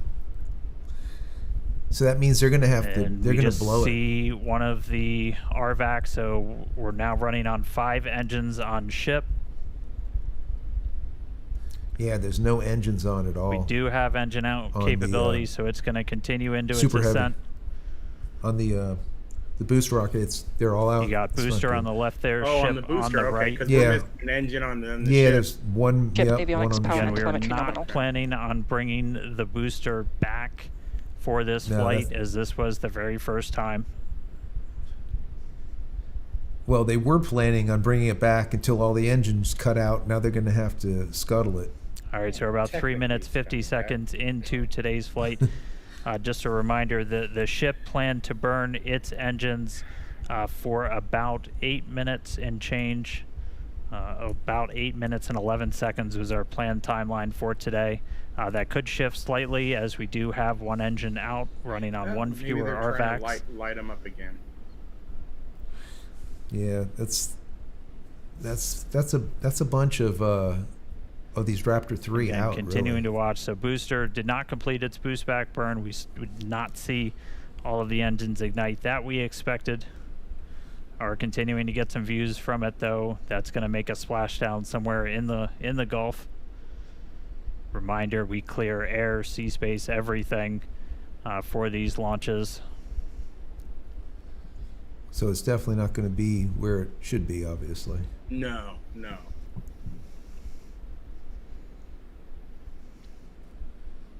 All right, so we are coming up on T plus 5 minutes. Ship continuing to fire 5 of the 6. So the landing burn for the booster is that Standing like by 6 for callouts, minutes, making 30 sure seconds? ship's on its planned trajectory. Again, we are planning So a within a suborbital minute. trajectory for the ship today. Let's see what they end up doing with it. Booster giving us some views as it continues to make its way back down towards the water. I think the cameras are better on this launch. They All right, are so vivid. a little over 5.5 minutes in flight. Kate, Jake, you guys with me? It looks like Booster's starting to come in hot. Yeah, we had the opportunity to stand outside to watch launch, and wow, that was incredible. Yeah. Here That was comes the booster. Really loud, really shaky, and I was actually surprised how fast the booster got off the pad or the whole stack. That was quite incredible. Absolutely. Yeah, this thing's So we have coming in views hot. Here we from go, the here we go, booster here we go. Coming back down, 300. making its way into the Gulf. No, it's not. Cool to see. This is Okay, like chamber max. pressure's on This is 5 going out of to... 6 ship raptor engines. Great news there Landing for started. Yeah, I know, Starship. yeah. This thing's going to hit and... Oh. Yeah. Once again, we were Yeah, not big. going to bring the super heavy booster That back was to the it. tower. Yeah, we were it's- planning on having it land Yeah. in the Gulf. It hit the ocean at 1,400 kilometers per hour. Yeah, that was a big boom. But And the it engine looks did like light. the Yeah, I booster saw that. ended its mission there in the Gulf, but we've got a ship still flying. Great to see that. Still have 5 out of 6 engines there on S39. Yes, Yeah, we also telemetry heard is definitely good screwed chamber up with pressures one as lit. well on those engines that are lit. We do have engine out capability. We do see that we have one of the RVAC, one of the Raptor vacuum engines that is currently out, but that's okay. Ship is continuing on. Amazing views of planet Earth there in the background. Oh, I see. Yeah, I love the S39 decal there. That just gives the ship a little bit of character. And again, all these great views brought to you by Starlink, of course.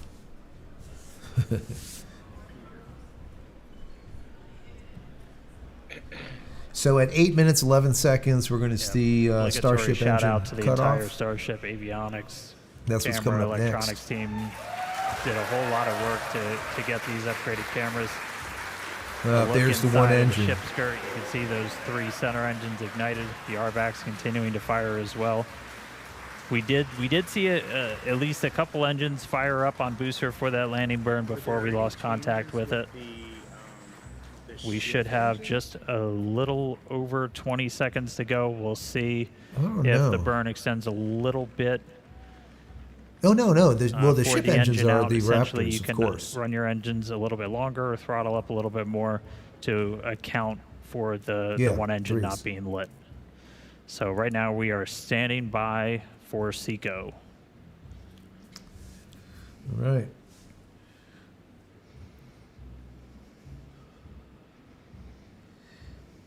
Well, not. And again, we are continuing to go a little bit Messy. longer. As you were thinking it was going to be. No, it's pretty clean. Yeah. We might, even though that engine's 5 out, we might engines still still see the burning on PEZ ship. dispenser open and launch out those mass simulators, those fake version 3 satellites. That would be nice.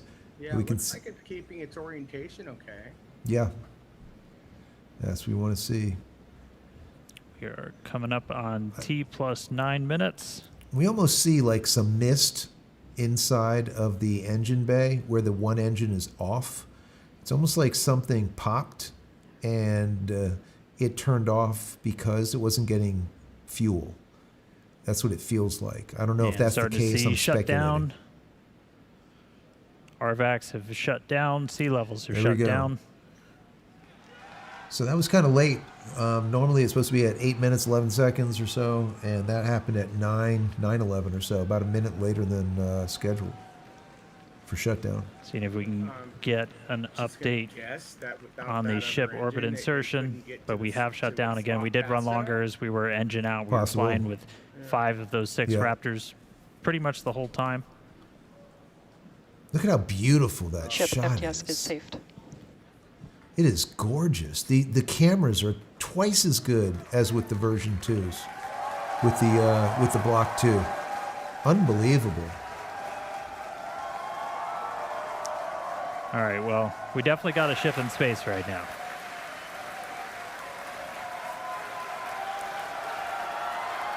Absolutely beautiful.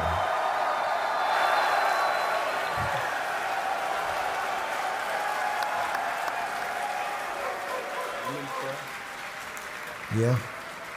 Oh, look at that. You see, As you see can the actuators? the It's teams moving. are incredibly excited to see Starship there in space. We are awaiting the call out of nominal insertion, so we're going to stand by for that. We can see the flaps moving here, actuating. But wow, the cheers here in the lobby are certainly almost as loud as liftoff was. Yeah, yeah. Yeah, Nick, I saw Man, a that. lot of action going on. And, you know, we said at the top of the show, excitement guaranteed. And we're only 11 minutes in. We still have a lot more to go here on the mission today. So all objectives are done on the booster. So now all eyes are on the ship as we get ready for our in-space objectives. Exactly. So like I said, we're still standing by to hear the call out for nominal orbital insertion, but we've got a few minutes before the next milestone. So we're going to continue. We've got some amazing views here of the ship. Wow, it's just that this is our planet. This is our home. So figure about 6 minutes, guys. In 6 minutes, they should start shooting out those Pez candies, the mass simulators. As a reminder, the so objectives this should be for exciting. ship today About 6 minutes from not now. only included the separation that we saw, but we're also planning to deploy 20 Starlink simulator satellites, as well as 2 Dodger Dog satellites. That's what our internal teams refer to as our newer satellites. We saw a preview of those earlier. We should see those deployments here in a little bit. We're also hoping to perform a relight of a Raptor engine as well. Yep, that's exactly right. And the relight will look a little bit different this time. We're hoping to get a little bit of a longer duration. Of course, we got to see once we get there. And that relight won't actually be changing our orbit necessarily, but we're doing it more so as a technology demonstration.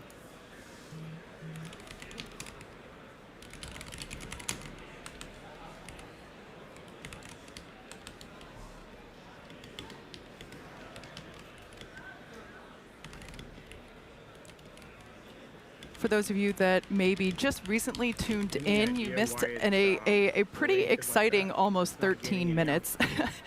We had a liftoff pretty much on time, almost right exactly at 5:30 p.m. We did have a brief hold at the T-minus 40-second period, but we were able to proceed through that, and we saw a gorgeous liftoff. Jake and I were able to stand outside and witness that with all of our colleagues, and what a moment. I'll tell you what, it is a heck of a lot louder out here than it was at Ad Astra. Absolutely. Yeah, the orientation of the rocket will look like this. So that's why they're kind of moving it into this position, so the Pez dispenser can open and it can launch out those satellites, the dud satellites. Potential engine out capability there. So exactly. I think we actually saw the 3 gimbaling engines kind of gimbal over a little bit to compensate for that offset and thrust. So that was really cool. That's something I know the team's been, we've analyzed that since Flight 1 all the way back. So it's something that we've thought about quite a bit, and it was kind of cool to see it in action in real life today. Yeah, absolutely. If you couldn't tell, Jake is on the Raptor team. Yeah. But one non-Raptor thing I noticed also back on the when we had the shot of the aft flaps, it's a little weird. We have tiles on the leeward side, so not on the side where we're going to see heating. And you might be asking, why are we putting tiles there? I had the same question actually. So I talked to some of our heat shield engineers the other day, and we're actually running. Yeah, here's the shot right here. Great. So the fact that we're seeing all these tiles still on the flap right now is really good, because that actually was one of our experiments where we wanted to test different connection methods on the way uphill on ship, so actually Ascent. So it looks like most, if not all, the tiles are still hanging on there, so that's actually a really good data point. Looks pretty good to me. Now, once again, this view is from the side of Starship, which is basically the second stage of the Starship vehicle as a whole. This is one of the flaps on the vehicle that helps to control its position and attitude as it is orbiting, and also helps to control during re-entry as well. That's a critical phase. I mentioned earlier that we're hoping to deploy those Starlink satellite simulators, as well as perform an in-space relight of a Raptor engine. If all of that goes well, we will be targeting a soft splashdown in the Indian Ocean. We heard from Suren on the recovery team a little bit earlier. They are standing by waiting to receive the ship that we see here. I see one tile missing there. All right, let's send it upstairs. Dan, how's it looking? Hey guys, we are looking good. It does look like we are within bounds of what we analyzed if we were down one of our RVAC engines. So I wouldn't call it nominal orbital insertion, but we're on a trajectory that we had analyzed, and it's within bounds. So team's continuing to work through it with that engine out. They're working through some steps on the engines. We probably will end up skipping the Raptor relight for today, but it sounds like we should still be on for payload deploy, at least at this time. So very dynamic moments right here with the ship, but we do have it in space. It is on a trajectory now, headed towards the other side of the planet, and then a splashdown in the Indian Ocean. This is going to be a big moment. It's going to start to a minute get away from they're going to start putting those dummy satellites out there. This will be interesting. Have darkness for a little bit, and then it'll brighten up once we're on the other side of the planet, and hopefully looking at some good daylight when we re-enter into the Indian Ocean.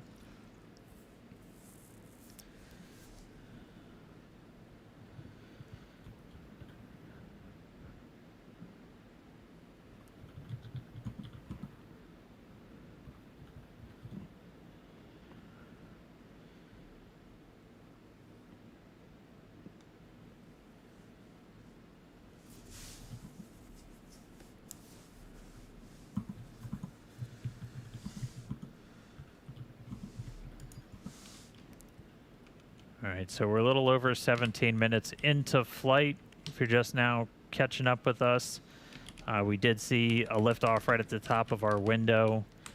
Super Heavy getting off the pad, initially lighting all 33 of those Raptor engines, got through a successful hot staging. Initially lit 6 engines on ship, had 1 RVAC go out on the way uphill, but still able to make it into space. And right now we're trying to see if we are going to get into payload deploy still.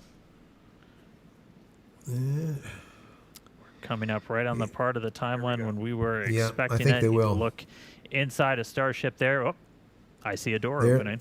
Door's open. Looks like Hal didn't wait. Pez door is open.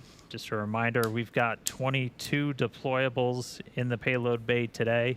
Now remember, 2 of those supposed to have cameras on board, so we should be able to see the ship. As we like to call them. We should be able to see the ship from outside of the ship, which would be really cool. Starlink satellites. Those are going to be testing a bunch of components that we're planning to fly on Starlink V3, and we've also got them outfitted with a number of cameras for another tech demo that we're trying out on this flight. We definitely are looking for a way that we can look at Starship's heat shield while it's still in space.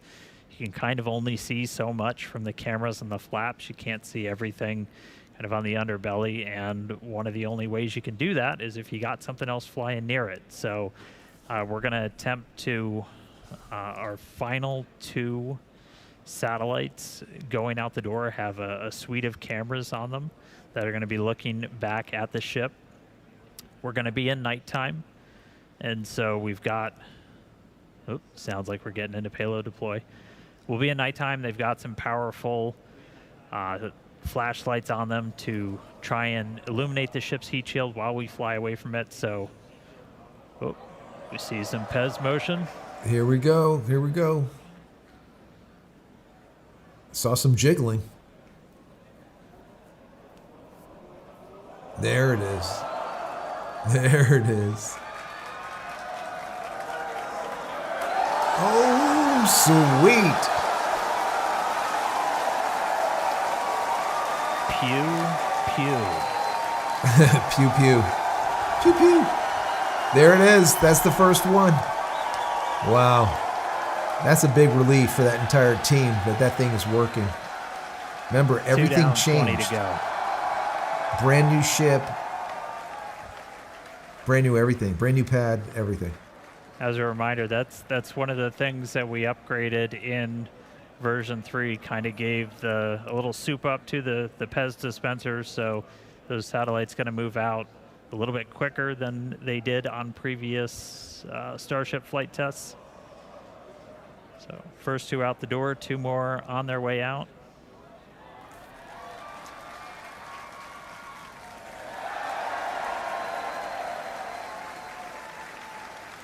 There it is. Perfect.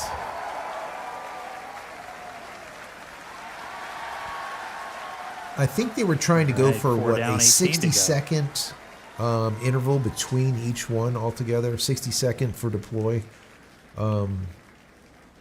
Flexing my believe. basic math skills here today. Again, the majority of this stack, 20 of these 22 satellites, they're essentially just mass simulators, so they're roughly the same size as those Starlink V3 Yes, sats Mike. that we're hoping to fly later this year. And they're going to burn quick because they're pretty low.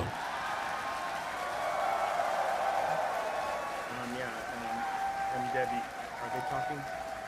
No, we're good. And from this top-down view, so you're looking down at the stack, those 2 satellites you see on the very top, that Good point. It was they'll kind look of very different. They've got pretty solar arrays. historic. They've got a bunch of The very other first time they tried it, deployables a lot on them of that we're bounce, going a to be lot of testing play out that in are the going to be mechanism, V3 tech, and they've it's got nice and smooth right now. 3 engineering cameras and then Much 1 smoother. other camera There are that's not bugs hopefully in going to be space. giving us They some look like views bugs in space. of Starship in space.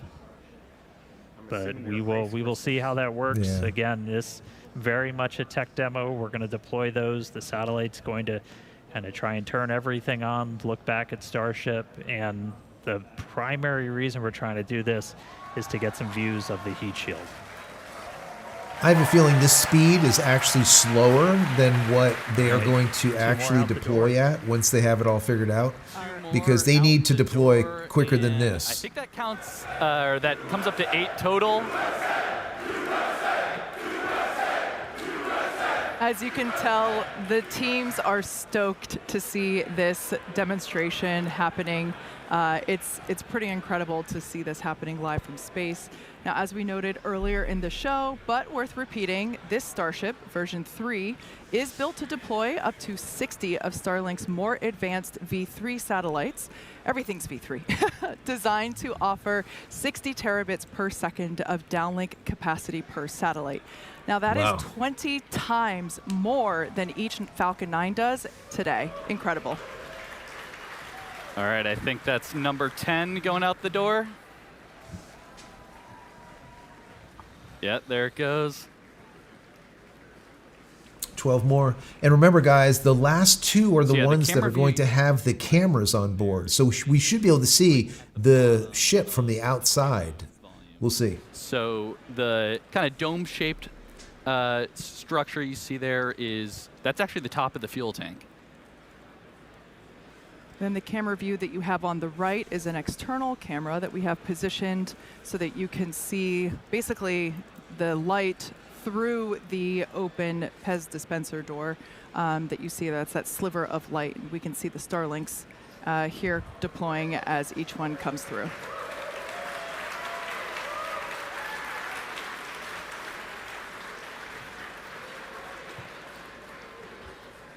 As we mentioned, we have 20 of these Starlink simulator satellites, and then we have 2 of these specially modified, as we call them, Dodger dogs here around here. Those, as Dan mentioned earlier, they have some V3 tech on them, some solar arrays, and those will be the last 2 that will be deployed today. Yeah, that's right. And seeing this, as I think Dan called them turbocharged or supercharged PEZ dispenser, it's definitely coming out much faster than our previous flights. So that is really good to see. Yeah, look at that.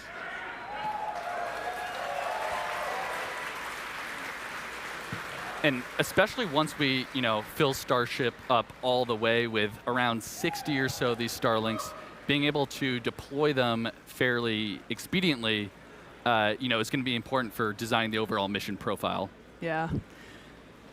Now, fans of Starship may know that Starlink enables lots of unprecedented views, both from space, as we see here, and on Earth. In addition to the dozens of cameras on Starship itself, we also have mobile Starlink camera kits deployed in the Indian Ocean.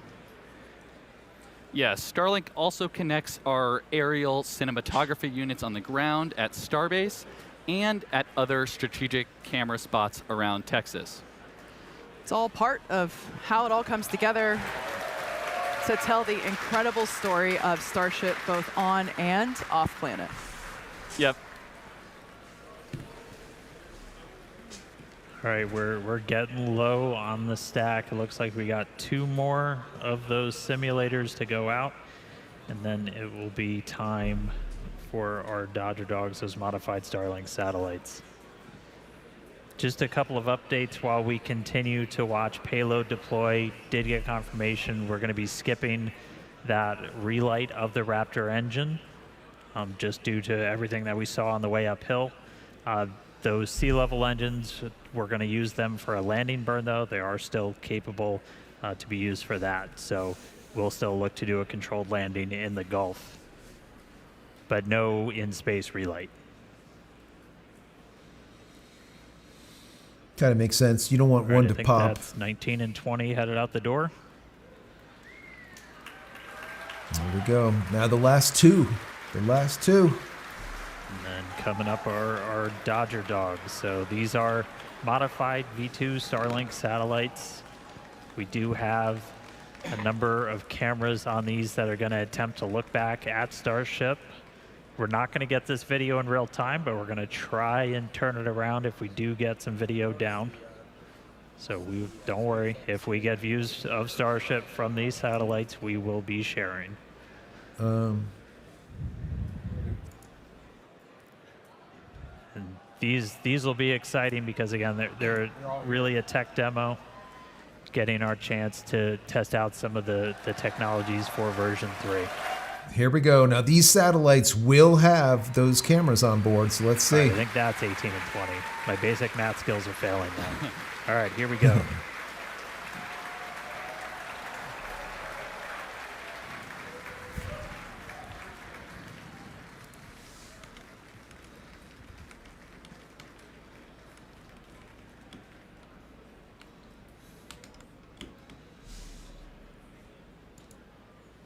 We're standing by for Starship, basically to serve the first Dodger Dogs to low Earth orbit.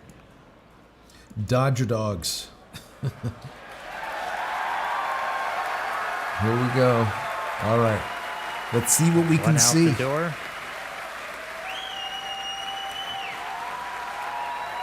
And from this view, you can kind of see on the right side of the satellite, you see some bright white spots. Those are our flashlights. Beneath them, the camera is going to attempt to look back and image Starship's heat shield as it flies slowly away from the vehicle. And there it goes. Perfect. Look how bright that light is. All right, let's see what they can see. Yeah, it almost looks like the light is just shining right at us there.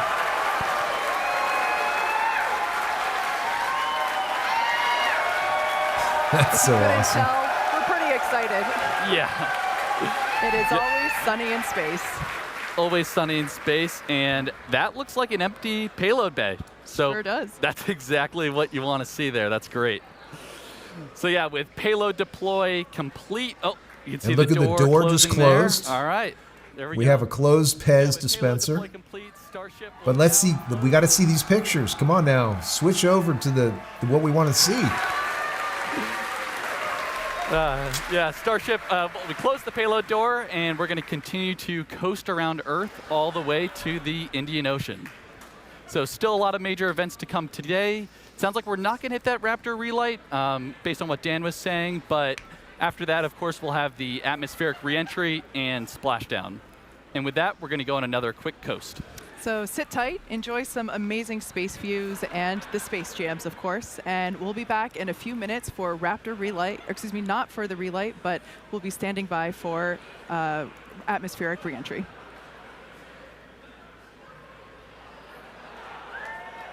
All right, here we go. So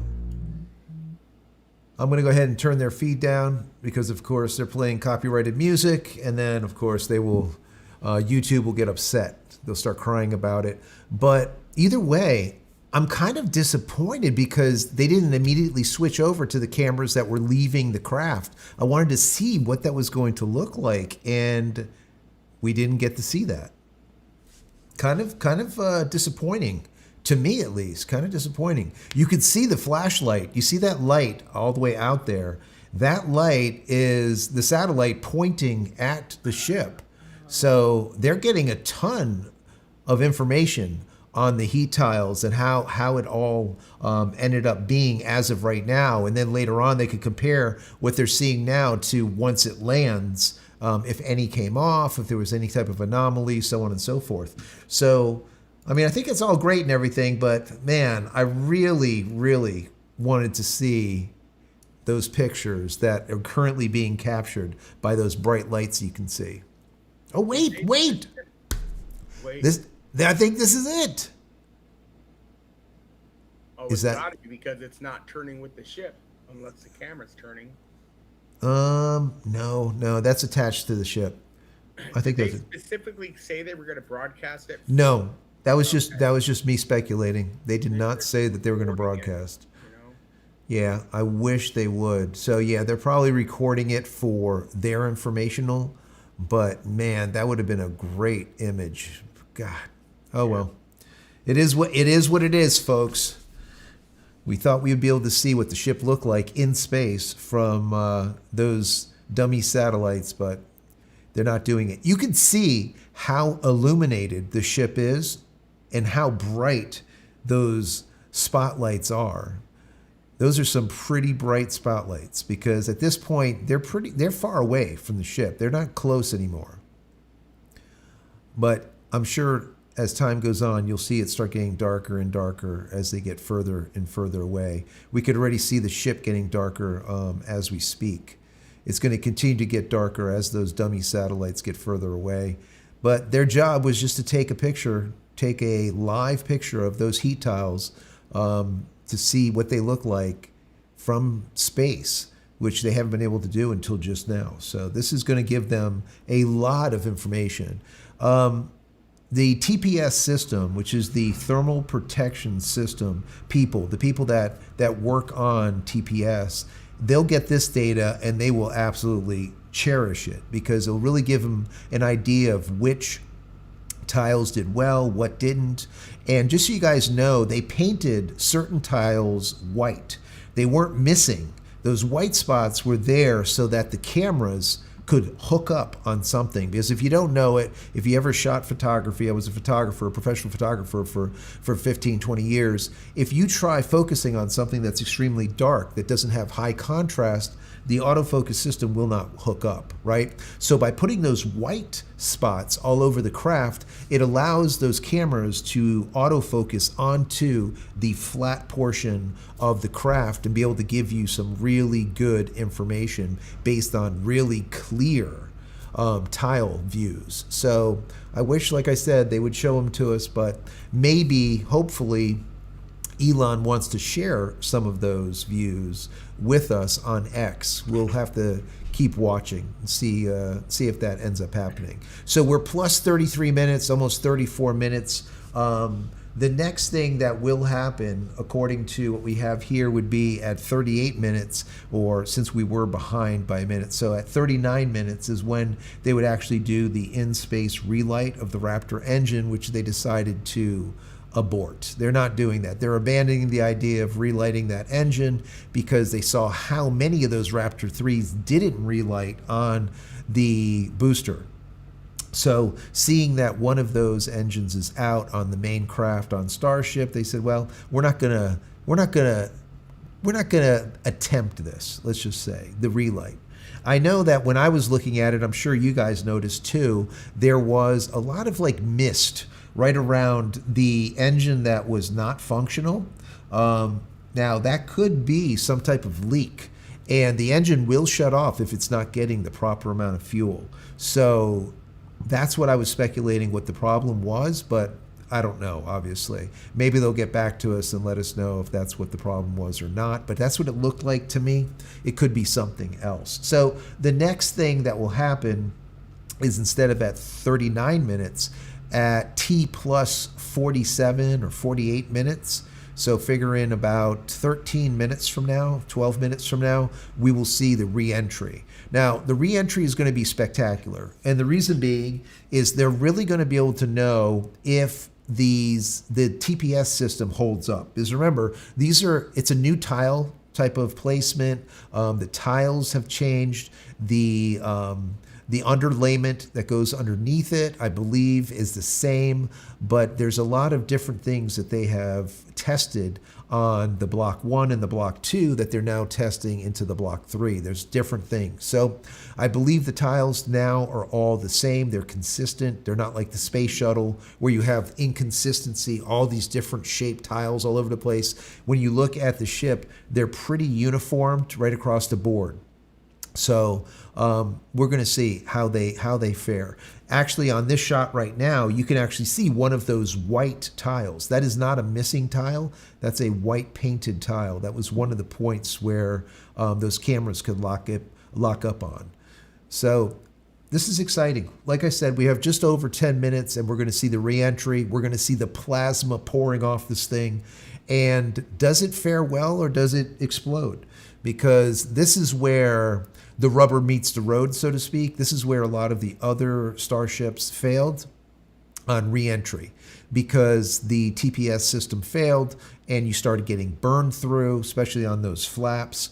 They would just start burning the flaps, and you would actually see the bones, the metal underneath the skin, which wasn't good. So I have a feeling that these flaps are really going to hold up really well this time, just by the way the placement of the tiles are, but then also with all of the knowledge that they have in the past. We can see the tiles are wrapping around those flaps. They're not just on the bottom side where the plasma is. We saw that the plasma used to wrap around those flaps, so they actually have those tiles now wrapping around, which they didn't have at the, let's say at the beginnings. Right. So if you remember the last flight, they had made improvements, although they still had an issue, but not nearly as bad as it was before. But obviously they're. Wait a second. This is look. This is it, guys. This is what we've been waiting for. This is the camera view that we've been waiting for. This is it. Holy crap. Look at that. So they had to download the video, basically. They couldn't show it real time. Oh my, that is amazing. Are they talking about it? No. Okay. Look at that. Wow. You can still see ice on the left-hand side.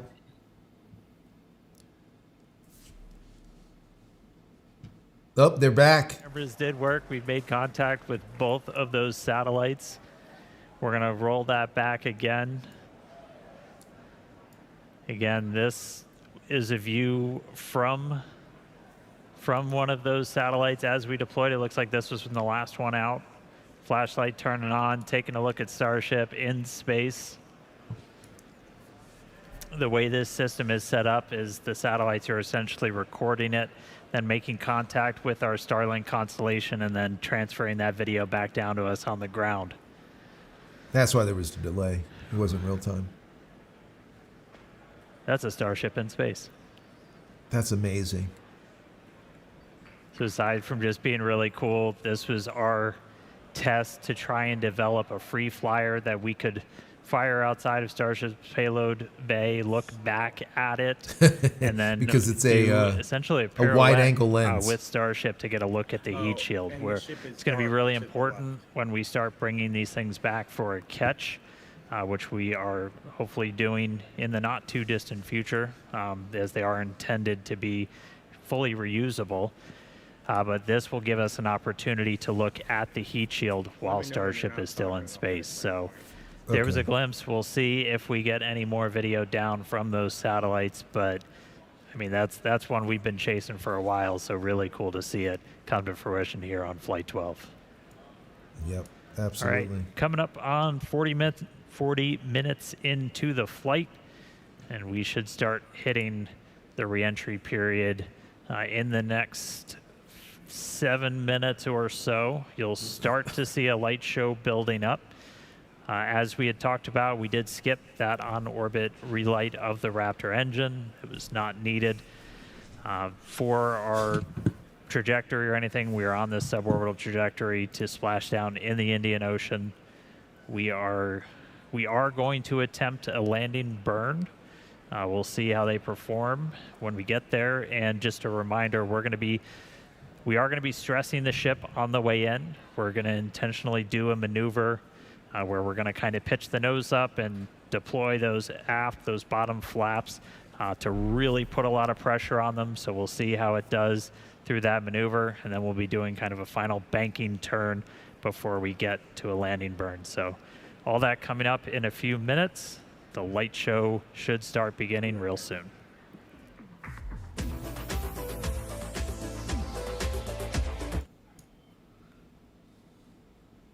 All right, guys. So we actually got to see it. We actually got to see one of those satellites that have the cameras on board. We actually saw one, which is amazing, obviously, absolutely amazing. The only thing that, I mean, I understand why they did it, but remember, they're only seeing the clean side of the ship. They're not actually seeing the opposite side that has all of the heat tiles, the TPS system on it. We're going to start getting this light show happening probably T-minus 5 minutes at this point. That's when the plasma will start pouring off the ship, and it will be heated at 3,000 degrees, 4,000 degrees. It's hot. It's hot. It melts through most things. So this is going to be where, like I said, the rubber meets the road, and see if it actually fares well. This is a brand new ship. The booster is brand new. The ship, the Starship, is brand new. The pad is brand new. Everything is new. So this is like an inaugural flight. Just think of it as like Flight 1 instead of Flight 12, because everything is new. So we'll see how this TPS system fares. This will be kind of the next big thing to happen. And then finally, we'll see if it can actually soft land in the ocean. So that's going to be the next big thing. That's going to happen, like I said, about, let's say about 3 to 4 minutes from now. We're going to start seeing that heat start pouring off those flaps, and it's going to get a little bit hot. So as far as those camera shots go, like I said, we only got to see one side of the ship. We didn't get to see, to me, the most important side, which would be the side that has all the tiles. But either way, they did it, and they got, I'm sure, a lot of data from it to see exactly what everything looks like. So we will see. Going forward, like I said, we got about about T-minus 4 minutes. Yeah, about 4 minutes until, so if you want to go get a snack, go get a snack. I know there's a lot of you guys that left and then are coming back. So get a snack. You got, like, let's say 3.5 minutes before we're going to start seeing the firework display and see if the ship can hold together and not break up. We will see. Let me see. Any questions you have, throw them in there now. Like I said, we have 3 minutes. Mick says, and we already know how the media is going to spin the story like it was a total failure. That's usually what the media does. You know, anything that Elon does is pretty much a total failure. They don't really like him. He doesn't like them. And there's no two ways about it. That's just simply the way it is. Let's see. Peter says, next flight live, satellite deployment. No, luckily we actually got to see it, Peter, right? We got to see the deployment of those these dummy satellites, but in the next launch, there will not be actual satellites deployed, because the ship actually has to get, right now it's suborbital. It needs to be in an orbital area to be able to really deploy. And we're not going to see, I'm going to say that we'll probably see version 3 satellites being deployed by about IFT-15, maybe somewhere on there, maybe third or fourth, let's say even fourth quarter of this year. That's what I'm guessing, Peter. Remember, I don't work for them. But now look, we're starting to see the plasma start pouring off. All right. Just look at how hot. And we're going to see it start changing colors. It gets really nasty.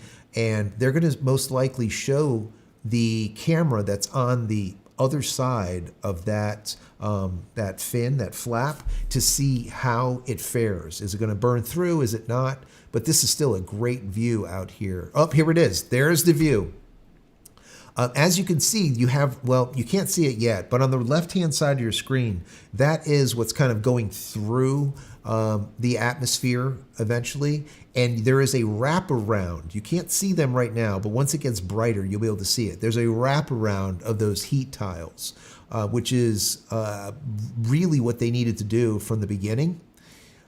So we will see how this ends up faring.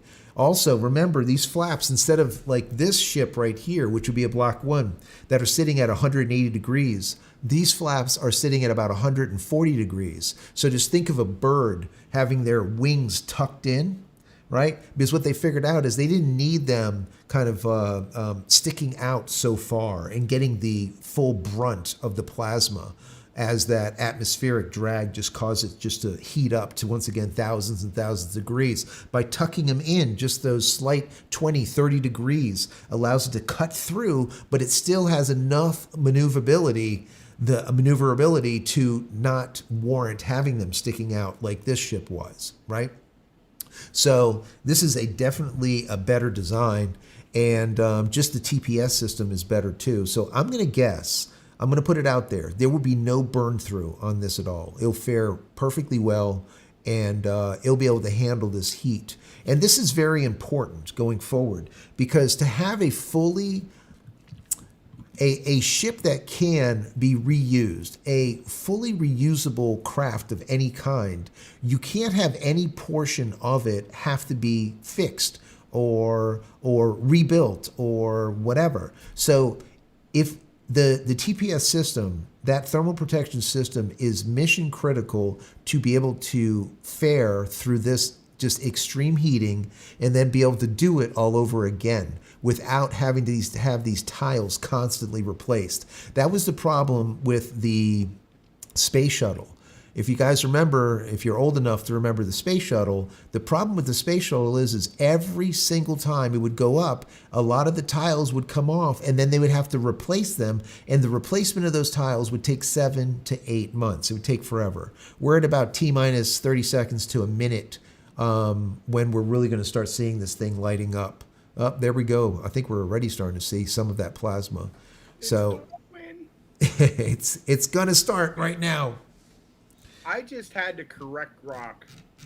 What else is new? You know Is that? Oh God. So it said, I asked it what happened to the booster. Right. And it said the Super Heavy booster from Starship Flight 12 impacted the Gulf of Mexico. Right. Yeah, it still says Gulf of Mexico. On their feed, it said Gulf of America. Oh, here we go. They're back. Of Starship version 3. As Dan mentioned earlier, we were able to make contact with the modified satellites just shortly after deployment. And as you may have seen, we got some sweet views of those sats looking back at the ship. Pretty cool to see. Yeah, those views were incredible. Now, as you see on your screen, currently, the ship is re-entering the Earth's atmosphere. This is the plasma starting to build up on the exterior of the vehicle. Now, we do not plan to recover the spacecraft today, but rapid and reliable reusability is the ultimate goal. Yeah, that's right. And re-entry is a critical phase of flight, and we need information on how the ship's systems perform. Re-entry is an extremely demanding portion of flight where we essentially have to scrub all of the energy we use to launch the rocket back off in reverse. So the 18 million pounds of thrust that we had off 33 of those Raptor engines. Just a little. Just a little.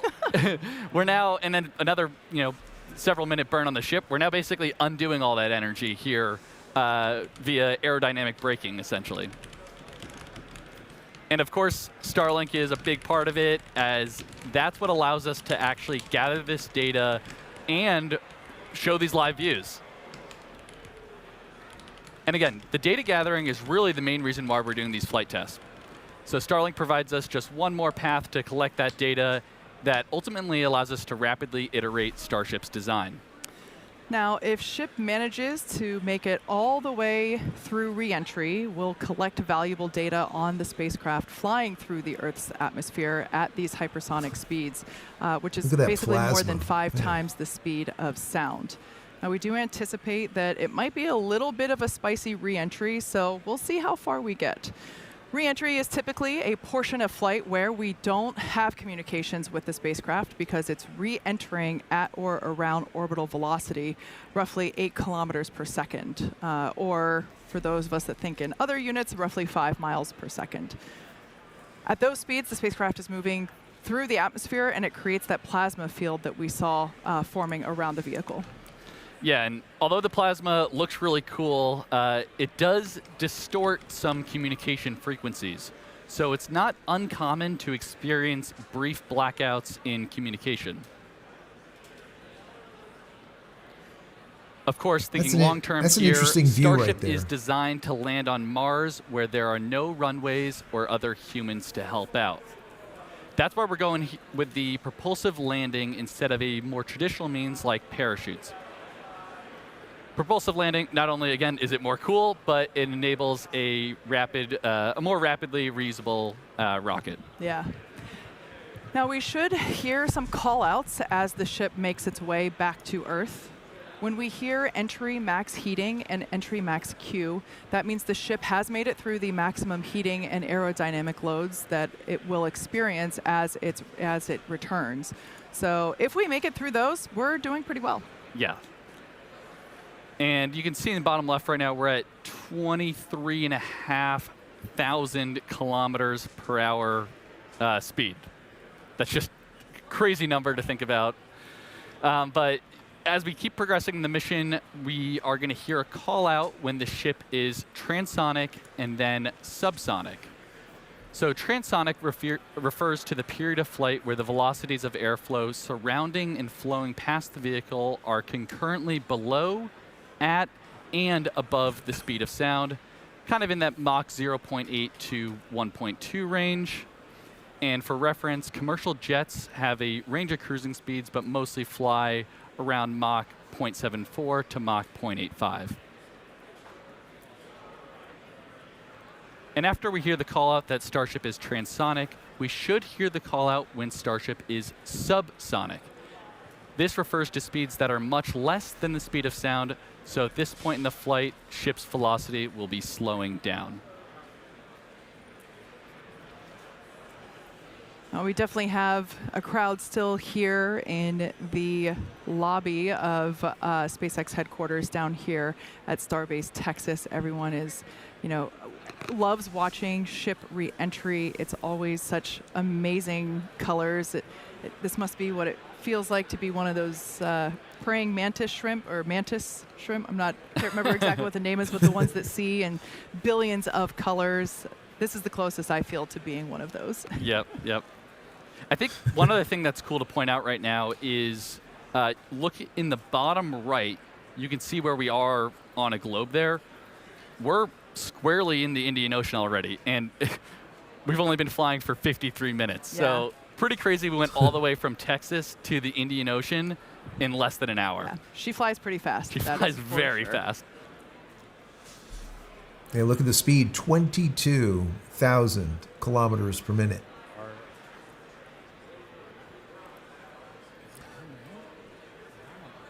Oh, per hour.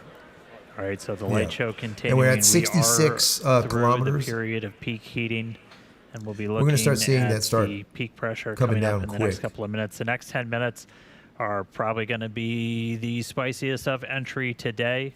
As a reminder, we are going to be doing some stress work on this ship where we're going to do a maneuver where we kind of kick the nose up to fully deploy those aft flaps to really get a good test of the structural strength of that part of the ship. We did that on one previous flight test on version 2. We're going to try and do that today. Since we did skip the in-space burn, we're carrying a little bit of extra propellant in our header tanks up in the nose. And so that's going to put a little bit of extra stress on those forward flaps as we come in. So we will see if they're able to hold through that reentry. So that will be another watch item. We did skip that in-space burn, but we are expecting at least 2 of those sea level engines to try and ignite for a landing burn. We entered the entry period in a good attitude, so hopefully making our way to the targeted splashdown point. We've got that Starship recovery team standing by, and we should be about 10 minutes away from splashdown. So a lot of excitement over the next couple of minutes. Kate and Jake, let's see how Starship holds up on the way in. Yeah, and we just heard on the nets there that engine chill has started. So essentially what that means is we are prepping the landing engines by getting them down to temperature ahead of that landing burn later in the mission here. And on a lot of our previous flight tests, we've been removing a bunch of the tiles. If you've watched those, we were really intentionally trying to push ship beyond its limits. On the last flight, we even had basically a hole get punched into the liquid oxygen tank that you could see when we did the landing burn into the ocean, and this ship was still able to make it. But right now, we're really going to be testing the structural strength of these flaps on the way in. Look at that flap. It's perfect. This is a flight test. We're trying to intentionally find where our limits are. No burn and in this through, view, you're looking nothing. at a whole bunch of tiles. I think Jake talked about it earlier. We bonded some additional tiles to the leeward, or kind of the metal side of Starship, to see how those different bonding techniques would hold up. And looking like we've got quite a bit still attached. Yeah, and as we're going down through the atmosphere here, we are at about Mach 16.1. So still extremely fast, although we have, scrubbed off a substantial amount of our speed already. Yeah. Altitude Those sparks you're seeing, something is burning through. You shouldn't see that. Because that's not plasma, that's actually pieces. And you can see the plasma moving up to that little pin there. You see the plasma starting that bright area. That pin, that little thing that you see there, that actually we're about 8 minutes away from one of the our last targeted landing launches. and splashdown time. Again, this is when the ship's Here going we to go. start. Let's see. Really The ship is getting approaching through the ringer. end of the peak heating region. Yep. Just heard Let's the see call how out, those getting tiles to do. the end of the peak heating, so the highest temperature the Starship's going to see during its reentry. Now remember, in the last couple, what they did, instead of coming in like this and then kind of bellying it up like this, they did a banking maneuver and then came in to actually burn off some of that energy, some of that speed, to slow it down just by using a banking maneuver. So we'll see exactly how they do that. Flap on Starship, so we're actually experiencing the articulation of that hardware, helping to steer the ship down for its precise landing in the Indian Ocean.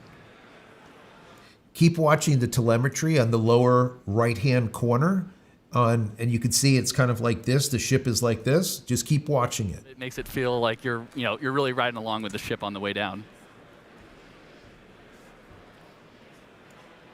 Yeah, and aside from just looking cool, all these camera views providing just really critical data on how the heat shield, how the flaps themselves are holding up. That's why we've got these in the flaps and then all scattered all around the ship, so you can see These how they flaps are hold doing up. There's some internal to the vehicle too and we're getting all of this video back via Starlink. Even as we're just enshrouded in plasma, we're able to kind of operate at a high enough frequency to punch through, and that is blue ocean and sunlight you're seeing just beyond the flap. So we are coming down into daylight, hopefully splashing down in the next 6 minutes or so in the Indian Ocean.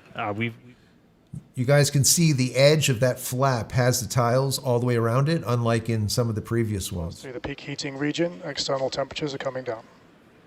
Wow. Wow, that is incredible That news. is really good. As Dan mentioned, we were expecting this reentry to be super spicy, but excellent news that we're now past that period of peak heating and that now the external temperatures are starting to decrease.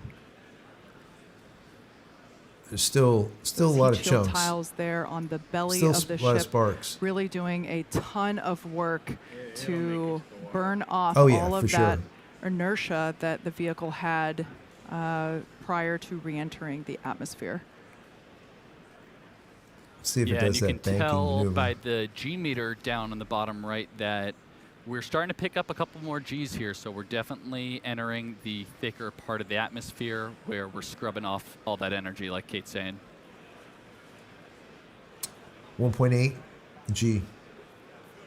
All right, just about 5 minutes or so to go. We're coming up shortly on the maneuver where we're gonna, it's affectionately called the flap slap, where we're going to kind of pitch the nose up on the Good. ship, and you're gonna see those aft flaps, the ones in the very bottom, fully deploy.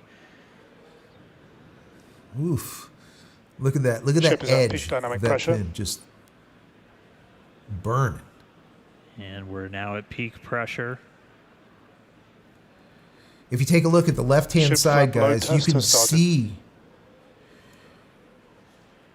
with that other shot, you can actually see behind the tiles themselves were glowing red.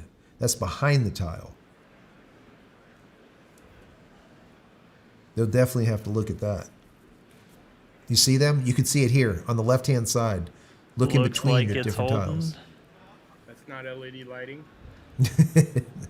Again, the intent of that was to put just a lot of extra stress on those aft flaps. We are expecting the forward ones too to see a little bit of extra stress as we've got a little more propellant in our header tank, so the area right at the very nose of Ship Starship. flap load that kind test of- is complete. and we're through that There you test. go. Wow. There we go. It's doing and we just did that exceptionally well. test at Mach 7, just for reference there. So we are still going incredibly fast.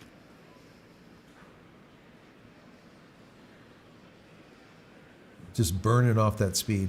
All right, we are just about 3.5 minutes or so away from our targeted landing burn. Again, we're expecting to try and see 2 of these Raptor engines light for the landing burn. Normally we plan for 3, but we're going to give it a try with 2. Fab.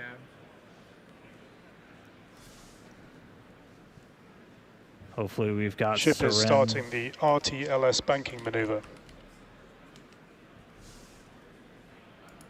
And that right there, so we're starting a banking maneuver, and essentially what that is when we come back to Starbase, or when we plan to come back to Starbase, the trajectory is designed so we'll essentially swing out over the Gulf and do a swoop maneuver to then come back to the towers for catch. And so we are doing that exact same maneuver as we head towards our targeted splashdown in the Indian Ocean. That was the banking maneuver that I told you how they Yeah, scrub that off call out there that we heard, energy. RTLS Speed. stands for Return to Launch Site. So definitely a pretty cool thing we're demoing here on the ship. You know, as in the future, we are going to be trying to bring the ship back to the launch site, which is Yeah. going to be absolutely insane. Absolutely. But of course, we want to test out these maneuvers, these principles, prior to actually bringing the hardware back to the pad. This is the same reason why we were intentionally not trying to bring the booster back to the pad. So we're trying all these things out in this developmental phase of the vehicle, and really proving what a test flight is. Absolutely. Dynamic pressure is coming down. All right, we heard there dynamic pressure coming down, and I'd say we're in a pretty good bank right now. Yeah, executing the power slide. We're about 90 seconds That was like away. 1.9 from our anticipated Gs. landing Now burn. it's coming down. Clouds coming up, pretty sunrise on the other side of the planet. Here we go, guys. Probably like Starship is 30 subsonic seconds. and is on target. Wow. Nice. That's with one engine Crowd out too. here reacting to that call out, letting us know that we are on target for this precise landing in the Indian Ocean. This will once again be a soft splashdown. You guys can see the one tile We should get missing some on the pretty cool left-hand views from side. the That's on recovery team purpose. who we chatted with earlier. They are standing by to receive this ship. Once again, this is the first flight of our completely redesigned Starship version 3. Yeah, and if you remember the suborbital flights from a few years ago, this is very much the same regime that we're in here. So we're sub 15 kilometers, executing what we call the belly flip maneuver. Yes, serial number 8, the first belly flop. I remember it well. Just keep watching the telemetry on the right-hand side. You can see the orientation of the craft. Just some really amazing views of the Earth as the ship is coming back home. Thanks, Starlink. Look at that. The flap is absolutely perfect. That's what you need to see. Yeah, That's how you get a see the reusable aft rocket. flap there making minor corrections. Starship is turning Massive. for final approach to landing site. Look at that turn. There we go. Minor He's just corrections and a banking. full turn. That's the bank. Yeah, Starship doesn't fly like an airplane. It's a lot more like a skydiver. Full belly flop on the way down, using those flaps similar to arms to help change the path of the air over you. Coming up real soon. It's an Again, event. going for landing burn, trying to light 2 of these 2 Raptor kilometers. sea level engines. Here we go. Landing Passing burn startup. landing burn startup. 2 engines lit.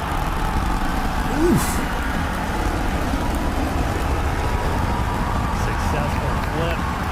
Oh, nice. There it is. Holy. Buoy cam Starship has catching landed. it. Yep, one engine. shut So down. it hit pretty hard, I bet. But no, it did okay. Look at that. Wow. Yeah. Look at that explosion. Oh my God. That was beautiful. Absolutely beautiful. Holy God. That's amazing. Exactly what we wanted to see for the ship today. As weird as it may sound to hear, but it is the truth.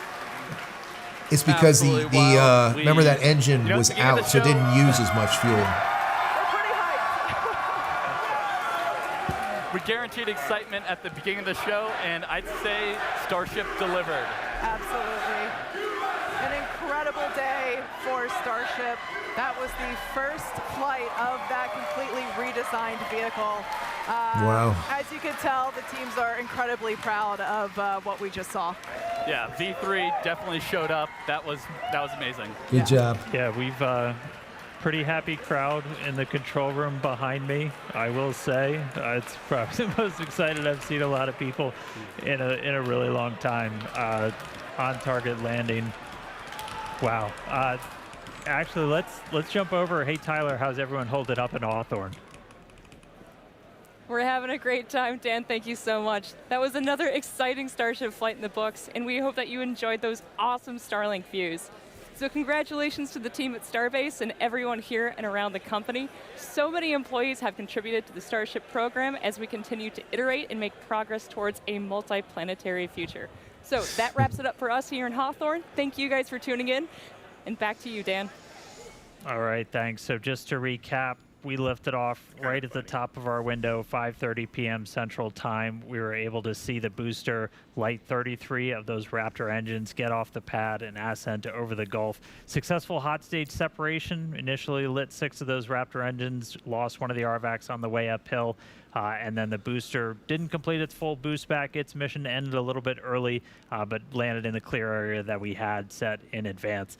Once we were on orbit with ship, we were able to get through our payload deployment, 22 satellites, the 20 simulators, the 2 Dodger Dogs, which successfully turned on cameras. We'll see if we got any more views from those. So obviously stick around. Skipped the Raptor relight, but made it through re-entry, on target landing in the Indian Ocean. You saw those views. Starship made it.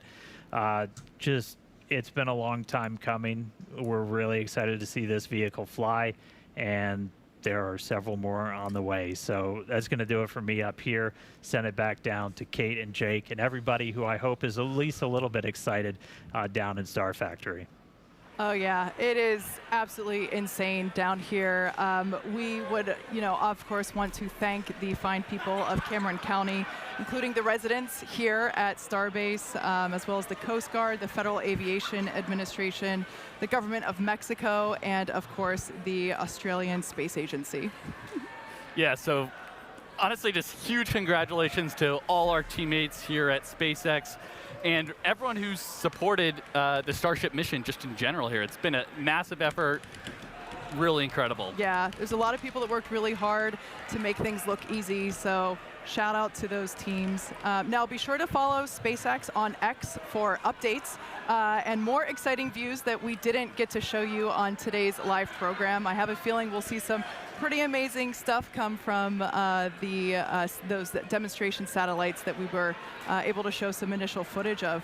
Now, if you're interested in more launch coverage, head on over to our profile on X. We also have spacex.com/launches for you to check out for the most up-to-date information. So thanks to all of you for tuning in. We're going to close it out and celebrate with our colleagues. Thank you so much for tuning in, and have a great night. We'll see you next time. Wow, guys, unbelievable, absolutely unbelievable. That was beautiful. I don't even know what else do you say to that. I mean, that was just absolutely. I mean, it was exactly what you wanted to see, minus the return of the boost.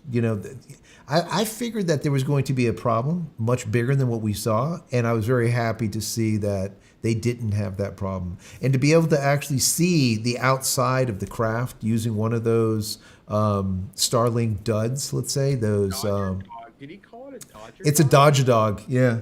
I just think it's kind of... I think it's kind of interesting that they want to do this from this side in comparison to the other side. But then again, they really don't have too much of a choice. The only thing they could do is actually spin the craft, but they wouldn't do that. I mean, they could, but they wouldn't do that because then they would possibly, have other problems later on. But if you remember correctly, with I think it was SSL launch, they ended up. When the capsule pulled away, the one unit actually, the capsule kind of came around the other unit and went all the way around to get a 360 view of it. And that's really, that's like smart to do because then you can actually see what the craft looks like in space to see if there's any anomalies. That data is just, it's worth its weight in gold. And the same thing holds true here. We only got to see a little bit through that one camera's eye, but remember there was 2 cameras capturing. So we'll see what it looks like. I guarantee you on SpaceX.com or on X.com/SpaceX, we're going to see more of, let's say, details of what this actually looked like. So I'm excited to see them because this is really, really something just amazing. And like I said, this is historic. This Block 3 is the block that's going to actually take us to the moon. And possibly to Mars. This is what they really have been working to get to. And seeing those flaps, after all the plasma, the 3,000 plus degree, just crazy heating, plasma pouring off it, and seeing absolutely zero burn through, nothing. That means that TPS crew, the thermal protection crew that has been working on this, was doing not only a good job, but they did a good job in a period of time when there was not information. And when I say that, if you remember, we had a lot of explosions happen. I think it was 3 in a row before the rocket actually was able to re-enter. And without re-entry, the TPS crew doesn't get any type of thermals. They don't know if the tiles are working. They don't know placement is working. They don't know the underlayment is working. They don't know anything. So I think they did an amazing job just on getting the feedback of, for example, IFT-12 that did return, that was enough for them to roll that into this Block 3 and do an unbelievable job of it. So we didn't see any burn through. We did see some sparks. So there could be something on the ship that did burn through that we don't know about, but they'll know about it, and those areas will be addressed, I'm sure. Yeah, massive improvement on those tiles. Obviously, there's a little more work they need to do. But I mean, you go from block 1 all the way through block 2. There were some anomalies with that block 2, with some, Yeah. And I just, like I said yesterday, I think what we saw today is a summation of everything they've learned over with all those other flights. It's just, Absolutely. maybe now they don't have to worry about them fins, too much anymore, and they can focus on other parts of the ship. Yeah. To me, that part was a definite success. Kind of a bummer on the booster. We haven't really seen too many malfunctions with the booster itself.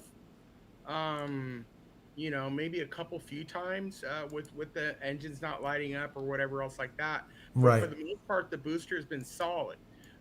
Today, I can't wait to see what happened. And but the ship did pretty good. I'm very happy with what I saw, and I really enjoyed it. Yeah, no, this is definitely good. It's something that they needed. They needed to get some data back, especially the TPS system folks, the thermal protection people. I mean, they needed to get that data, and they got it. So not only they got it in spades. Now they also have views from outside of the craft that's going to help them a lot also.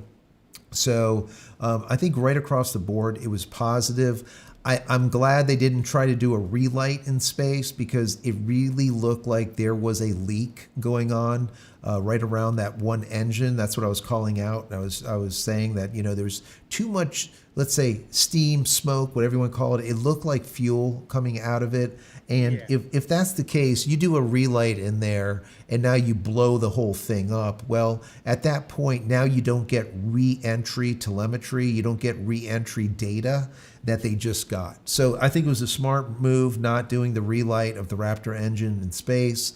And like you said, with the booster not making it back, with the engines not lighting up, that is something that they're really going to have to look at, because obviously that can't happen. But when I was watching the telemetry at the bottom, there was so many that didn't relight. It wasn't like it, popped. And normally you see it like you have the outer ring, the inner ring, that mid ring, and you see them go, and then they all pop up.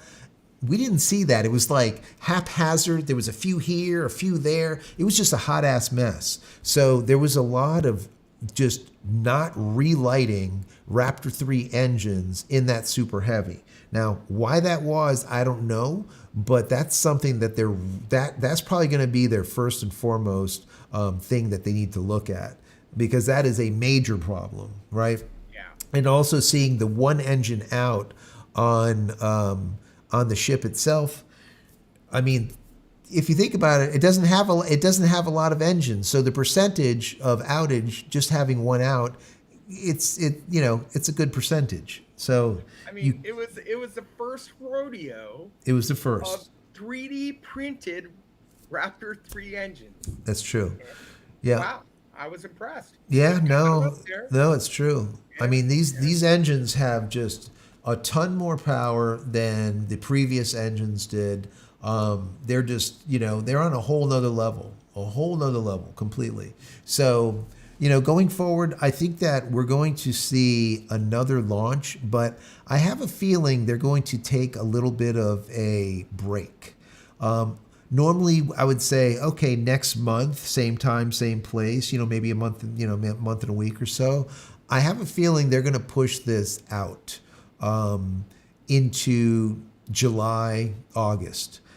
To really dial in this data, to see exactly what they got, and and fix the problems that they found. Because once again, it's a brand new ship.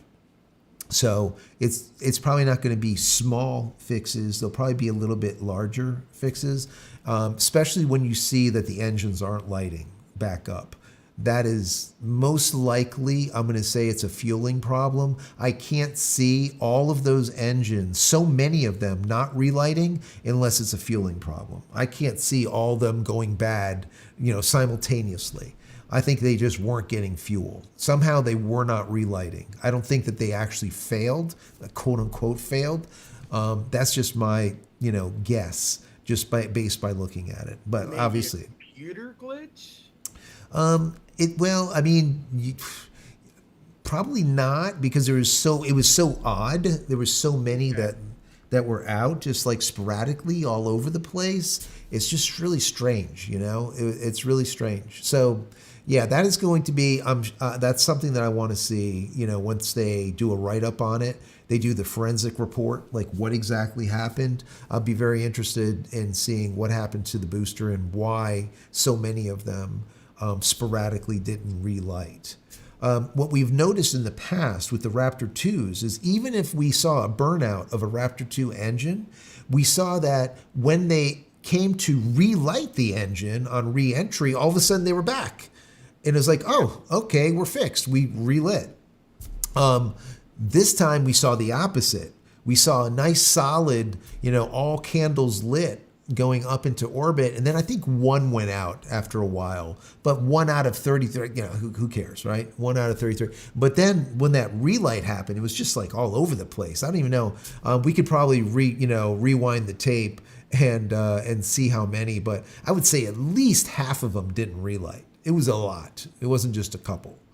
So I don't know. We'll see what ends up happening moving forward. But this was amazing, honestly. This was amazing. I'm going to predict mid-August.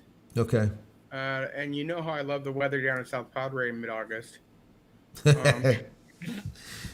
That's going to be my prediction, because I hope it's not late July, because I will be on a cruise. And I don't want to miss it. Yeah. But I think that we will know, and I'm sure you're probably going to make a follow-up video once those reports come out. Absolutely. I think we'll know by early next week. Yeah, they'll get that data back. Remember, the data is actually going back to them, to the ground, through SpaceX Starlink. As it's happening, it's not like they have to, wait a specific time. Yeah, there's no black box, no. That data is constantly flowing at high speed back down to them. So, if you guys have any questions before we get off, just throw them in here. As of right now, it's already 8 o'clock, so I'm probably going to stick around for maybe another 20 or 30 minutes because. I was going to bolt out of here and get into the car and go drive 3 hours. But if I did that, I'm not going to pull in until like 11:30 at night. And I'm probably going to end up leaving in the morning. So I'm going to hang out with you guys for a little bit longer. If you have not subscribed, consider doing so. If you want to give back. Go take a look at the shop. Go to JCristina.com/shop. Check the stuff out. We do have a shirt that has this little emblem on it. This is on the back of the shirt. If you go to the shop, that you'll see also on a mug. That also helps if you pick something else up like that. Or check out my book, The Truth Engine. See what you think about that. You can build your own AI, or check out this book right over here, Digital Fort Knox, Backing Up Your Digital Life. You can find that also on Amazon. Anyways, so definitely if you want to give back, you can do so that way. So, but yeah, moving forward, if you have any questions, put them in the chat right now and we will jump into them immediately, if not sooner. I see Michael here says, as hard as this thing decelerates before landing, it was going. It was 1.9 G. I think we saw like during that banking maneuver that I was telling you guys about. That banking maneuver is to scrub off speed and scrub off some of that momentum so that it can come in and do a nice softer landing instead of having to. So I know someone's going to ask, well, why did they come in and do this bank? They do the bank, like I said, to scrub off speed, but why? Why do they want to scrub off speed? The reason they want to scrub off speed is to use less fuel. Fuel is everything, right? When it comes to rocketry, it's all fuel. So using less fuel by slowing it down means that once it comes to make that landing, it has to actually burn less fuel to slow down the spacecraft. Does that make sense? So that's why they started, I think it was like IFT-10, maybe, somewhere around there, maybe 9, somewhere right around there. They started doing this banking maneuver that they didn't do before, and that really helped out a lot. Save fuel and also burn off that extra speed. So it's, let's say, there's less work that the craft has to do to be able to slow the thing down. Anyways, let me see. It's more G's than... Answer the rest of his question, because he asked how many G's the human body can handle. Yeah, we could. Yeah, I've got it. So an untrained person, head to toe, 4 to 5. 4 to 5. I think they could hit like 10, right? A trained pilot can do 9. 9. And then toe to head is 2 to 3, and a trained pilot over 3. So yeah, more than what it was doing. Yeah. Oh, yeah. Absolutely. So figure like let's call it 9 G's maximum. That's with a pressure suit. If you're not pressurized, you hit 9 G's. Your blood is being vacated from your brain, and you immediately black out, and you don't come back until the G-force stops.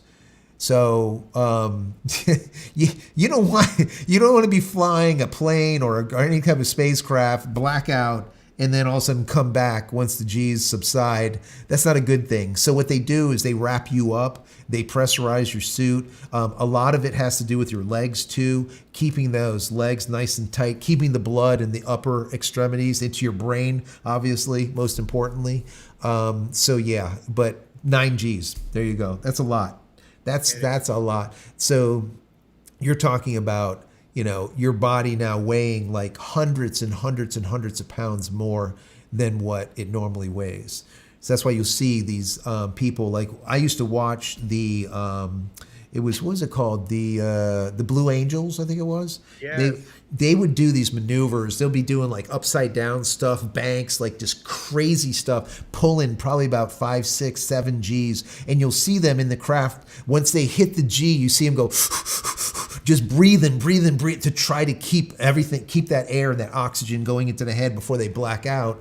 And it's amazing. People that look at the planes and these pilots, these fighter pilots, they don't realize what athletes they are. They are unbelievable athletes to be able to manhandle these crafts at those speeds and at those G-forces. Anyone else would just go sleepy time and end up in a ball of flame someplace. So, but there's the G.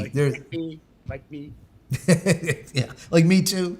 Let me see. Mr. Blunt says, I think it was a sensor issue caused they didn't relight at cloud level at re-entry. It's possible sensors, sensor. It could be just the relight time when they did go for the relight. Just a lot of them didn't relight.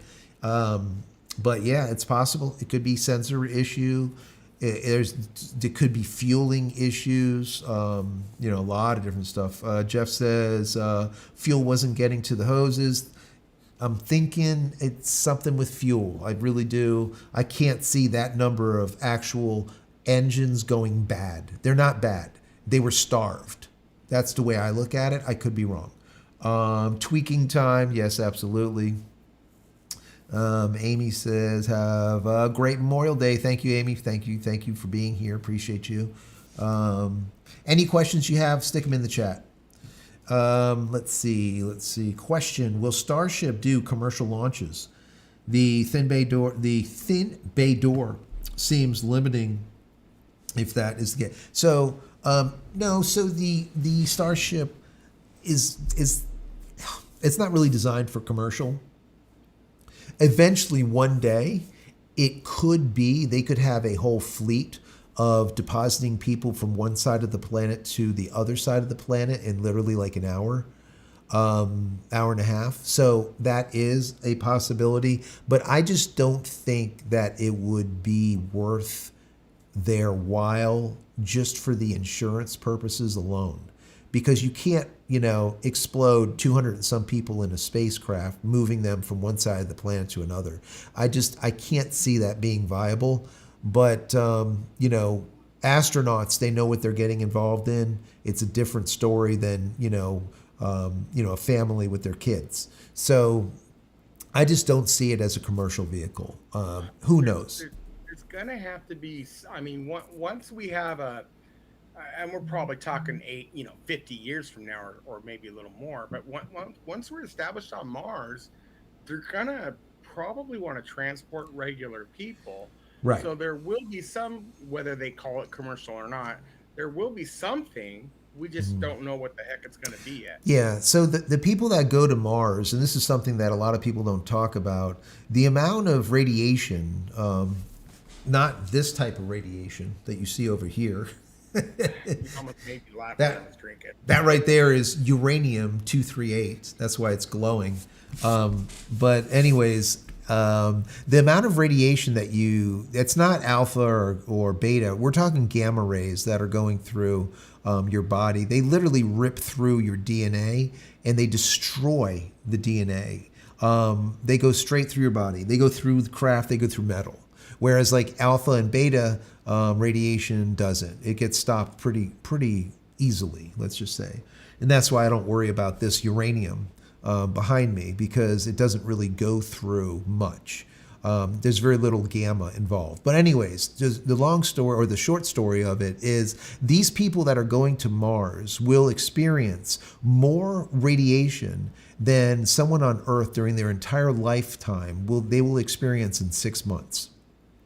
That being said, that is something that they really need to look into. And that's why the mission to the moon, right, and around the moon and back, they actually had petri dishes with live cells in those dishes that it's not even a petri dish. It was actually a little stick like this. It looked like a USB stick, but whatever. Let's just call it a petri dish. They had the cells of each one of the people in there so that they could now analyze those cells once they returned to Earth to see how much damage was produced or how much damage was or happened to the DNA, let's say, of those cells when it returns. And that's a short trip. What was it, like 5 days? Let's call it a week. We're not talking about 6 months. We're talking about a week. How much damage in a week? Then you take that amount of damage and you extrapolate it out for 6-7 months going to Mars, and you understand what the severity is of the radiation that the people on these ships will have to endure. So some people will say, well, look, we have people on the ISS and they're there for a year. The thing is the ISS is within our magnetosphere, let's say, right? It's the magnetic field, the shroud that goes around the Earth. And within that, they're experiencing an upper level of radiation, but not as much, not even 1/1000th of as much as let's say, blocked radiation. You see, here on Earth, we have the ozone layer, we have the atmosphere, we have all of this that shields us from the UV, from the radiation of the sun. If we didn't have that, we would be dead like in days. We wouldn't survive here. So the same thing holds true on the moon. The moon doesn't have an atmosphere, meaning anyone outside in the moon, right? They would end up being hit with full-on radiation. They would perish in a very short period of time.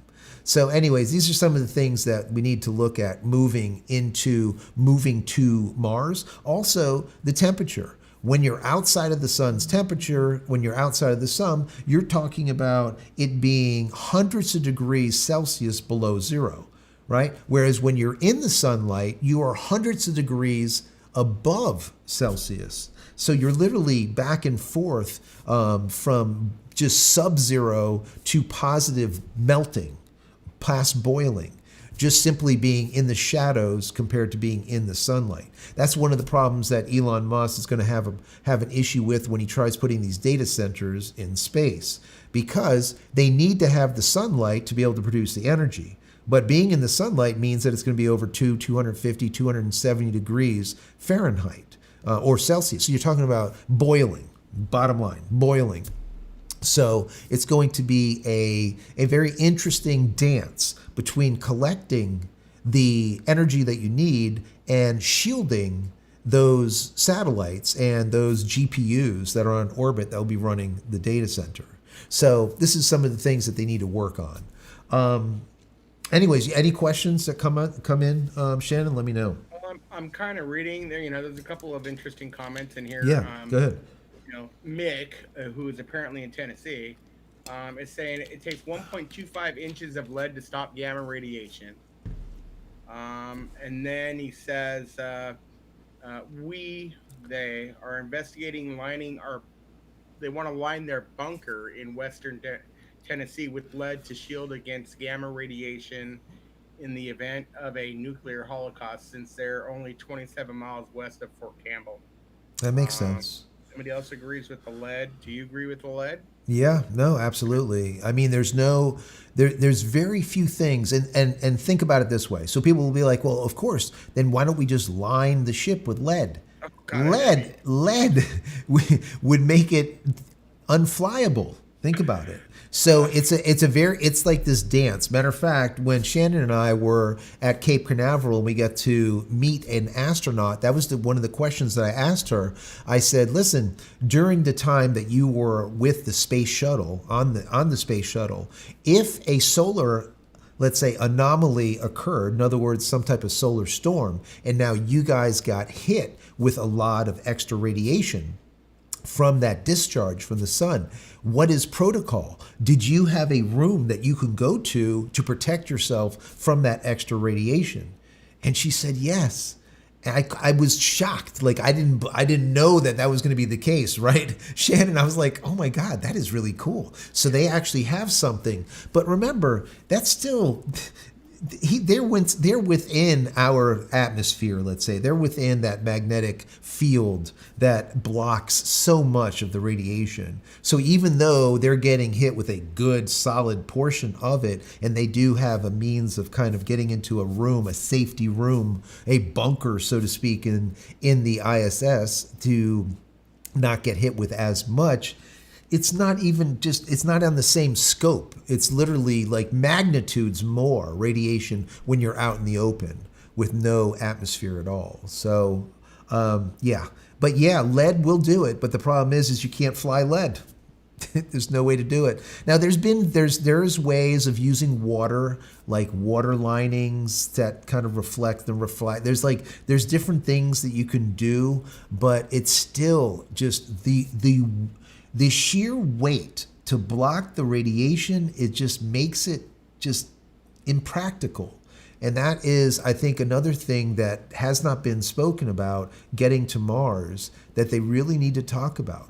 How do we shield our people? Not how do we shield 10 people? That's easy, right? You stick them in a room, stick them in an area that does have a good amount of lead. Yes, it's going to be heavy, but it'll be small. But what do? You can't have 10 people in a room that's a small room for 6.5 months or whatever it is. You can't do that. Well, how about when you want to launch 200 people to Mars? And then what do? Right? So they're really going to have to figure it out. The bottom line is, and like I said, when we just went around the moon, they're analyzing that data that came back from the DNA. And I haven't heard, if anyone in the chat have heard any data on that, please let me know, because I haven't seen anyone discuss that data. Like how, what was the adverse effect of going around the moon for that week on that specific tissue? I would love to know, yeah. Didn't you ask her, because you thought a colony or whatever you want to call it on the moon, you assumed it was going to be subterranean. Right. And she kind of disagreed with you on that, did she not? Yeah, she did. Yeah. So I asked the astronaut, if we are going to build a base on the moon, will it be, sub or in other words, subterranean, or will it be on the surface? In a dome type of thing. And, she said that it would be in a dome on top of the surface. And I just, Now, I am not a scientist, or I do not have education in I am not an astrophysicist. I don't know the answer to this stuff, but just common sense would tell me that if you do not have an atmosphere and a piece of, let's say, a meteorite this big comes in at 17,000 miles per hour and hits the moon. We see that happen all the time. That's why the moon looks like cheese, right? Because none of those small little meteorites burn up. They fully impact at full speed. There's nothing to slow them down. So if you had, a subterranean base, you would be able to have all of that structure over you that would not only shield you from the small impacts. Obviously, you get hit with a big ass, you're pretty much done. But for all those small impacts that are happening all the time on the moon, the shell of this unit on top of the moon would just be I mean, if you take a ball bearing and you drop it from the top of the Empire State Building, if it hits somebody, it'll go straight through their body. So I can't imagine what this would do to something on the surface. So what my suggestion originally was the Boring Company, which is Elon Musk's company that digs tunnels, would end up on the moon first and dig a subterranean base, because not only will it protect it from meteorites, but guess what else it will protect it from? This is a quiz. Gamma, right? Radiation. Because now you are under the ground, underneath, inside the moon, and you're going to be, let's say the amount of radiation will be much, much less. So I don't understand a base on top of the moon. Maybe some of you guys do. Some of you guys are a lot smarter than I am. I just don't see it. But the astronaut basically said I was stupid, and I know, I'm kidding. I'm kidding. I'm kidding. You like a free a donut or something. She gave me a donut. Yeah. Yes. No. She was brilliant. She was very, very nice. Very nice. Yeah. I don't see it. But like I said, that's not, I'm just going through common sense, just from looking at just empirical evidence of what would happen if a small meteorite struck the moon. And we have evidence of what happens, and it makes a damn hole, So I don't know. But anyways, I don't recall her going in depth on her answer. Like, oh no, because we're going to use this Type C lid, right. Or she didn't go into detail, but some type of. Clearly, I'm not going to second guess her. No, absolutely not. This is an astronaut, Yeah. We're just, Patriot missiles launched out at the microparticles. Yes. Yeah, or lasers, right? Just little lasers to burn them up as they're coming in. They can do that, actually. Yeah. High-powered lasers, little pew-pew lasers. I mean, they could do that. Then it would kind of be like the game Asteroid. Remember? Oh, I love that thing. Oh no, not Asteroid. What was it? No, yeah, it was like you were kind of shooting the asteroids as they were coming through, and you're doing this deal. The big asteroids are flying around. You got and they're flying around.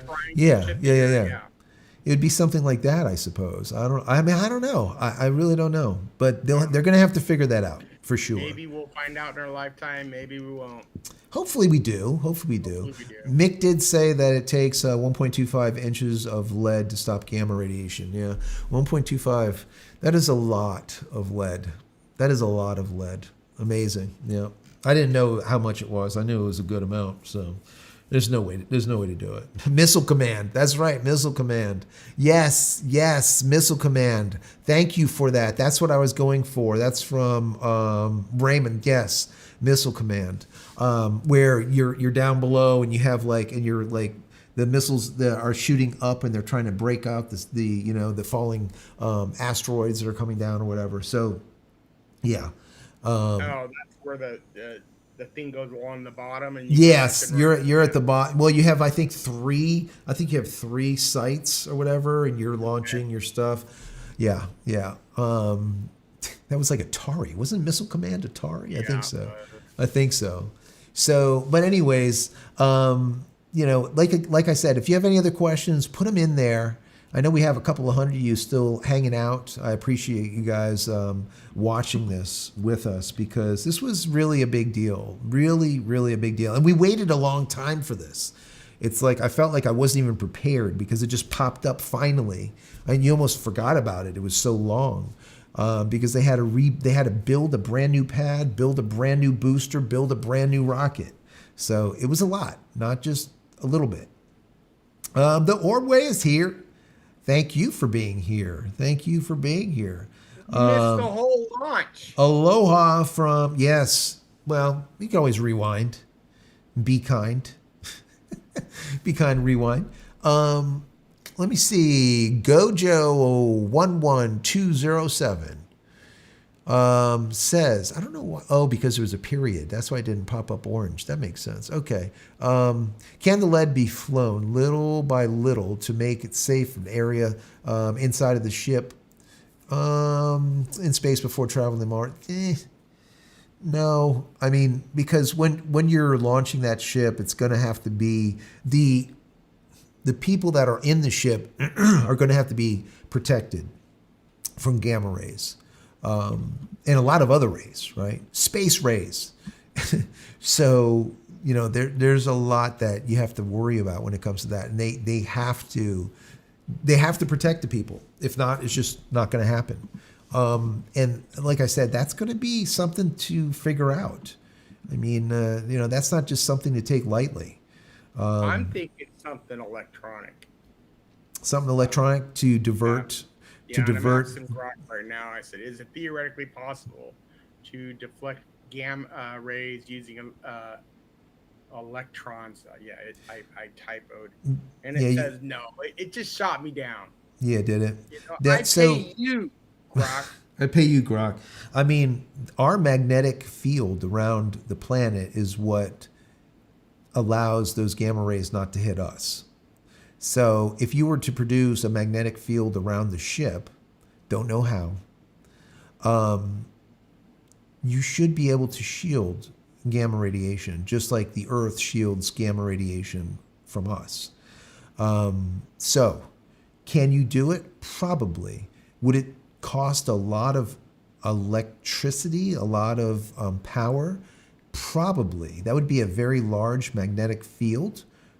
I think at that point we would have to be in a point where we would actually tell people that we know that free energy is available and we don't want to tell you, because I think that's the only way that we would be able to have that type of magnetic field around that ship is through a free energy type of means. The same thing with, like, you know, anti-gravity, you know, which is, I don't know why they call it that, but, you know, when you start seeing stuff floating, you know, that is really, the big question is it's not just that, you know, the magnetic deal is one thing, but the amount of power that it takes, you almost need to have something that is currently not out on the market to be able to get a craft to levitate.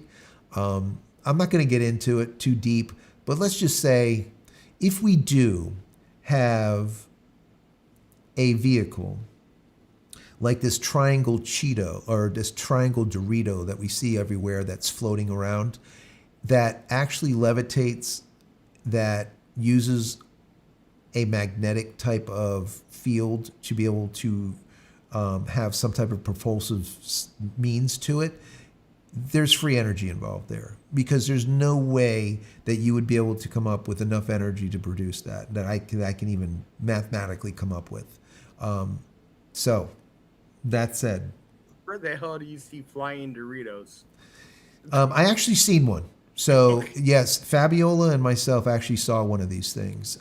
They are real, and we were traveling to go see my daughter, and we were going up into the West Coast, right? And we were on this road that we always travel, but it's just really desolate. There's nothing there, and a craft flew over us that literally looked like this. And if you look up like a triangle craft online, I swear it's exactly what it looks like. It was 100% silent, and it looked like a Dorito, and there was 3, like, I don't know, lights or something glowing on the 3 edges of the Dorito. That's what it looked like. And it literally flew over the car, and then it hovered on, like, over this, I don't know, cow pasture or something, on the right-hand side of us. It just flew over us, and it was there, and my son was behind me. He's like, "Do you see that?" I'm like, "Holy shit, what the hell is, it's just floating." And then it was just gone. It was just gone. Like that. As fast as it came, it was just gone. Where it went, I don't know. We don't know. But anyway, so yes, we've seen that. Most likely that's military that they haven't talked about yet. It's real. So if you ever see that online, something that looks like a damn Dorito, you can say this guy right here actually seen it, and Fabiola that normally sits here, and my son. Yeah, we've seen it. And yes, that is 100% real. What the hell it is, I don't know. You know, like normally people would say, "Oh yeah, it's alien." It's probably not alien. It's probably government. And it probably uses, like I said, a free energy type of system. If not, it wouldn't be levitating there. All right, that's all that I have to say. I'm not going to get into too much deeper than that. Yeah, and I'm going to take it a little deeper for a little second. Okay. I think there is so much information out there that they're just not telling us. Yeah, no, absolutely. I kind of referenced this a little bit yesterday with how fast technically we have advanced over the last 10 years, especially in my opinion. Right. You know, with the with AI, you know, this stuff that Elon's doing is you know, just to me night and day with like the space shuttle program. I don't know. I just think you know, I think we've already had contact. That's my personal. That's possible. You know, I mean, that's possible. Some of the systems that we have definitely look like it. But, you know, it's hard to say one way or another. But I think the biggest story, once all of it does come to light, is free energy. Because remember, free energy is the equivalent to no longer needing fossil fuels or needing a nuclear reactor, needing wind, needing anything. And, you know, it's kind of similar to something like what happened when we ended up getting the first electric, you know, producing a generator, which is like an arch form, really, kind of what it is. But it's not producing anything. It's converting like the ether into energy. But that's for a whole nother story. But regardless, the bottom line here is free energy, and they don't want you to know about it, because if you did, you would be like, well, why am I paying for gas? This is kind of stupid, right? The same thing with medical. There's a lot of diseases, in my personal opinion. I know we're getting into a Free Speech Friday now type of conversation, but now that the launch is over, I guess we can. I think a lot of the diseases that we see currently out there have been solved a long time ago, but there's no money in curing. There's money in, let's say, appeasing, making people feel okay for a set period of time, right? Drugs make a lot of money. If you said, here's a perfect example. I have the cure to diabetes. Here it is. Well, all these pharmaceuticals that make all of the diabetic medicines would go basically bankrupt, right? They would lose billions and billions of dollars per year. So you can't do that. You can't. Same thing with cancer, same thing with all of the different diseases. So, that's not being conspiratorial. That's just simply just having some common sense and being able to put 1 and 1 together, and it equals 2 and not 3, in my personal opinion. So, I don't know. What do you think?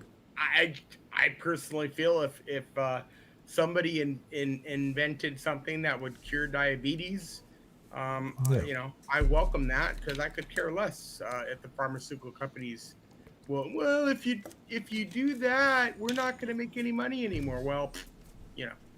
Yeah, and that's there's got to be somebody's by now. Yeah. Somebody must have come up with something for cancer. I'm sure. Yeah, I'm sure. It's a shame. It's so sad. You know. It's these large corporations that get rich on the suffering of the people. And that's why I always say, when I said in one of my videos, I do believe that 90% of all corporations are evil. It's just because it's a corporation. They have to be evil. I mean, they inherently are evil. They need to pay the board. They need to pay the shareholders. That's just the way it is. It's not even like a question. It's not like up to them. They have to be the way they are, Right. So, but moving forward, I think, obviously seeing this Dorito flying over us was definitely a little bit weird seeing, but understanding that, you have this object that can fly at crazy speeds, completely silent. There's no sound and there's no propulsion coming out of it. There's no steam. There's no energy that you see coming out of it at all. It's just there, which is weird. And then just going, like disappearing, like I don't know.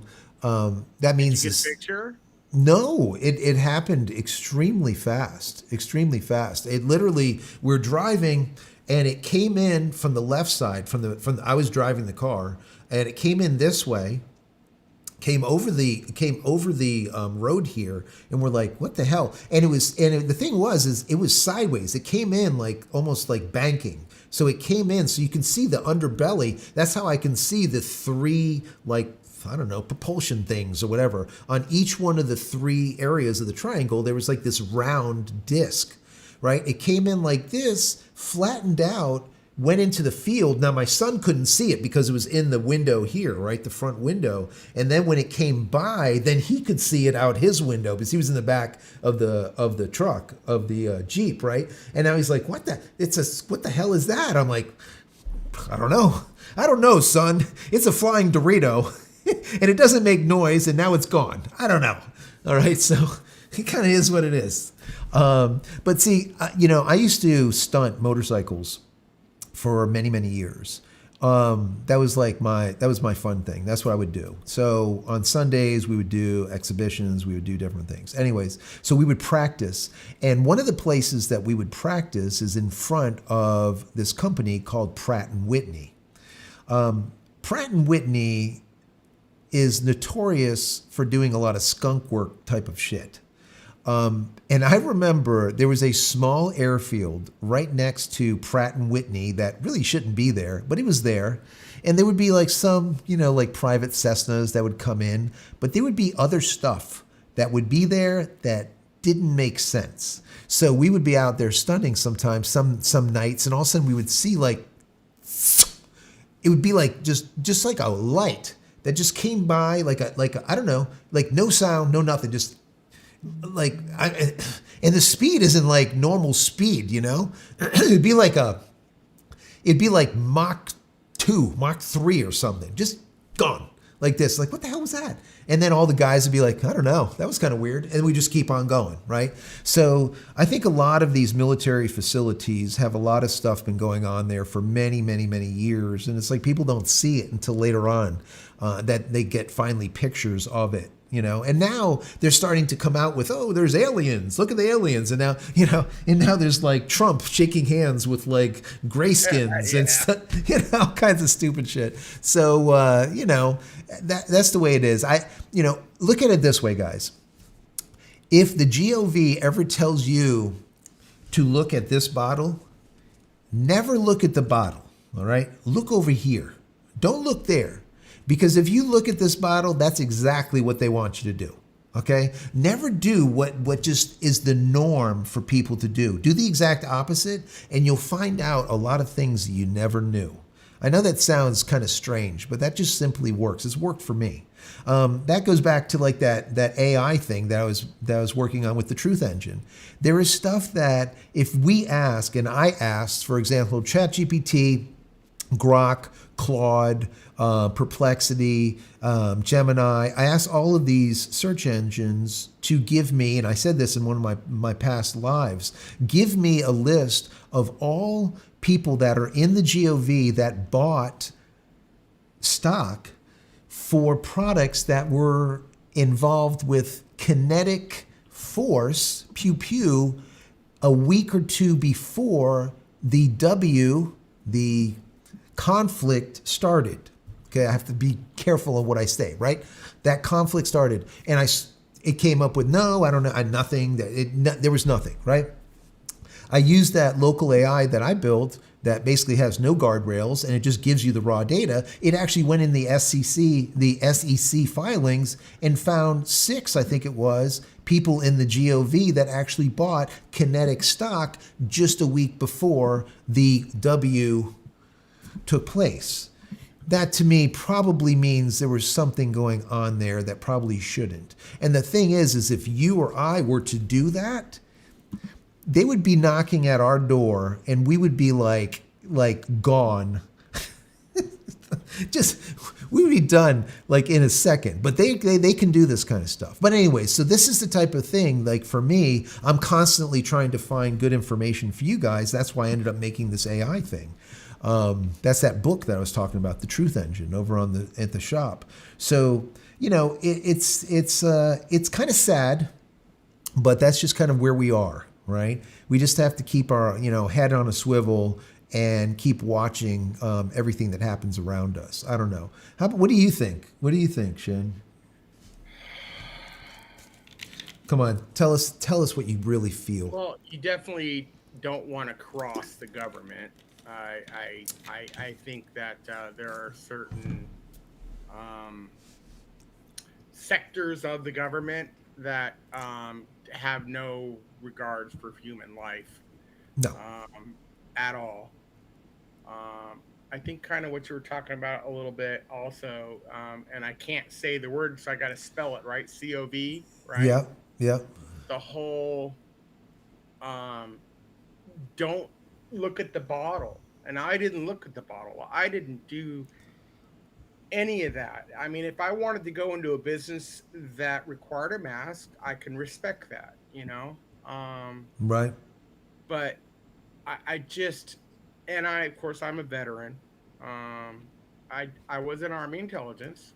Didn't see really anything. And thank you for your service. My pleasure. I had a great time. I didn't get to see the really cool stuff.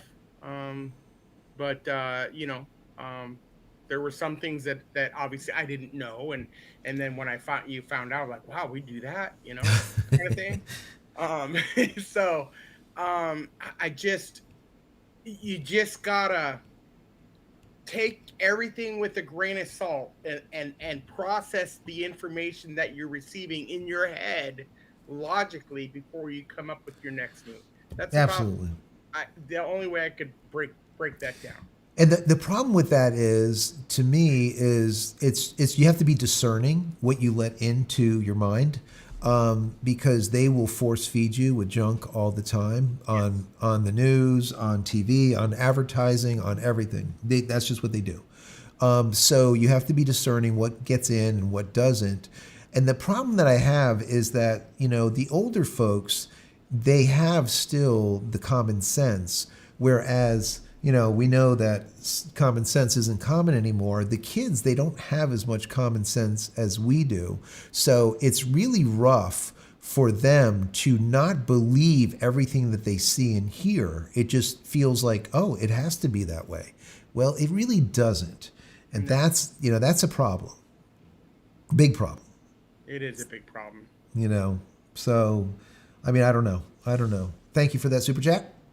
Look at that, just popped in. Thank you, Shannon. Really appreciate that. Would you like to read that out loud? It says, thank you all for joining us for the IFT-12. It was fun. I have to run. Just try. That's you, right? Just trying to find a way to tell Joe that I need to go and urinate. That's what he's trying to tell me. I know. I'm kidding. home soon. I gotta go. Yeah, no, I got to get off too. So, anyways, guys, listen, thank you so much for being here. For the IFT-12 flight, this was a lot of fun to do. There was like over 750, I think, of you. There was 780. I don't know. There's a lot of you tonight. So I really appreciate that. I appreciate everyone that's hanging out even this long and listening to our banter afterwards. So thanks a lot. And there's going to be more coming, a lot of good videos coming up next week. And I have some good AI stuff. I'm also going to do some data center stuff, some stuff that I know will not do well in the algorithm, but I don't care. I just want to put it out there for you guys because I think it's important. So anyways, appreciate all of the help, appreciate all of the support. Thank you for going over there to the shop. Thank you for subscribing. Thank you for liking. Thank you for everything that you guys do over the last 5-6 years or longer. We now have getting close to 167,000 of you guys. 167,000, which to me is just a blessing. Amazing to me. Anyways, have a great Memorial Day weekend. And Shannon, thank you so much for being here. Really helped out a lot. Thank you for having me. All right, folks, we're out. We'll see you soon. Take care. Bye, guys. Peace. Thank you. Many blessings.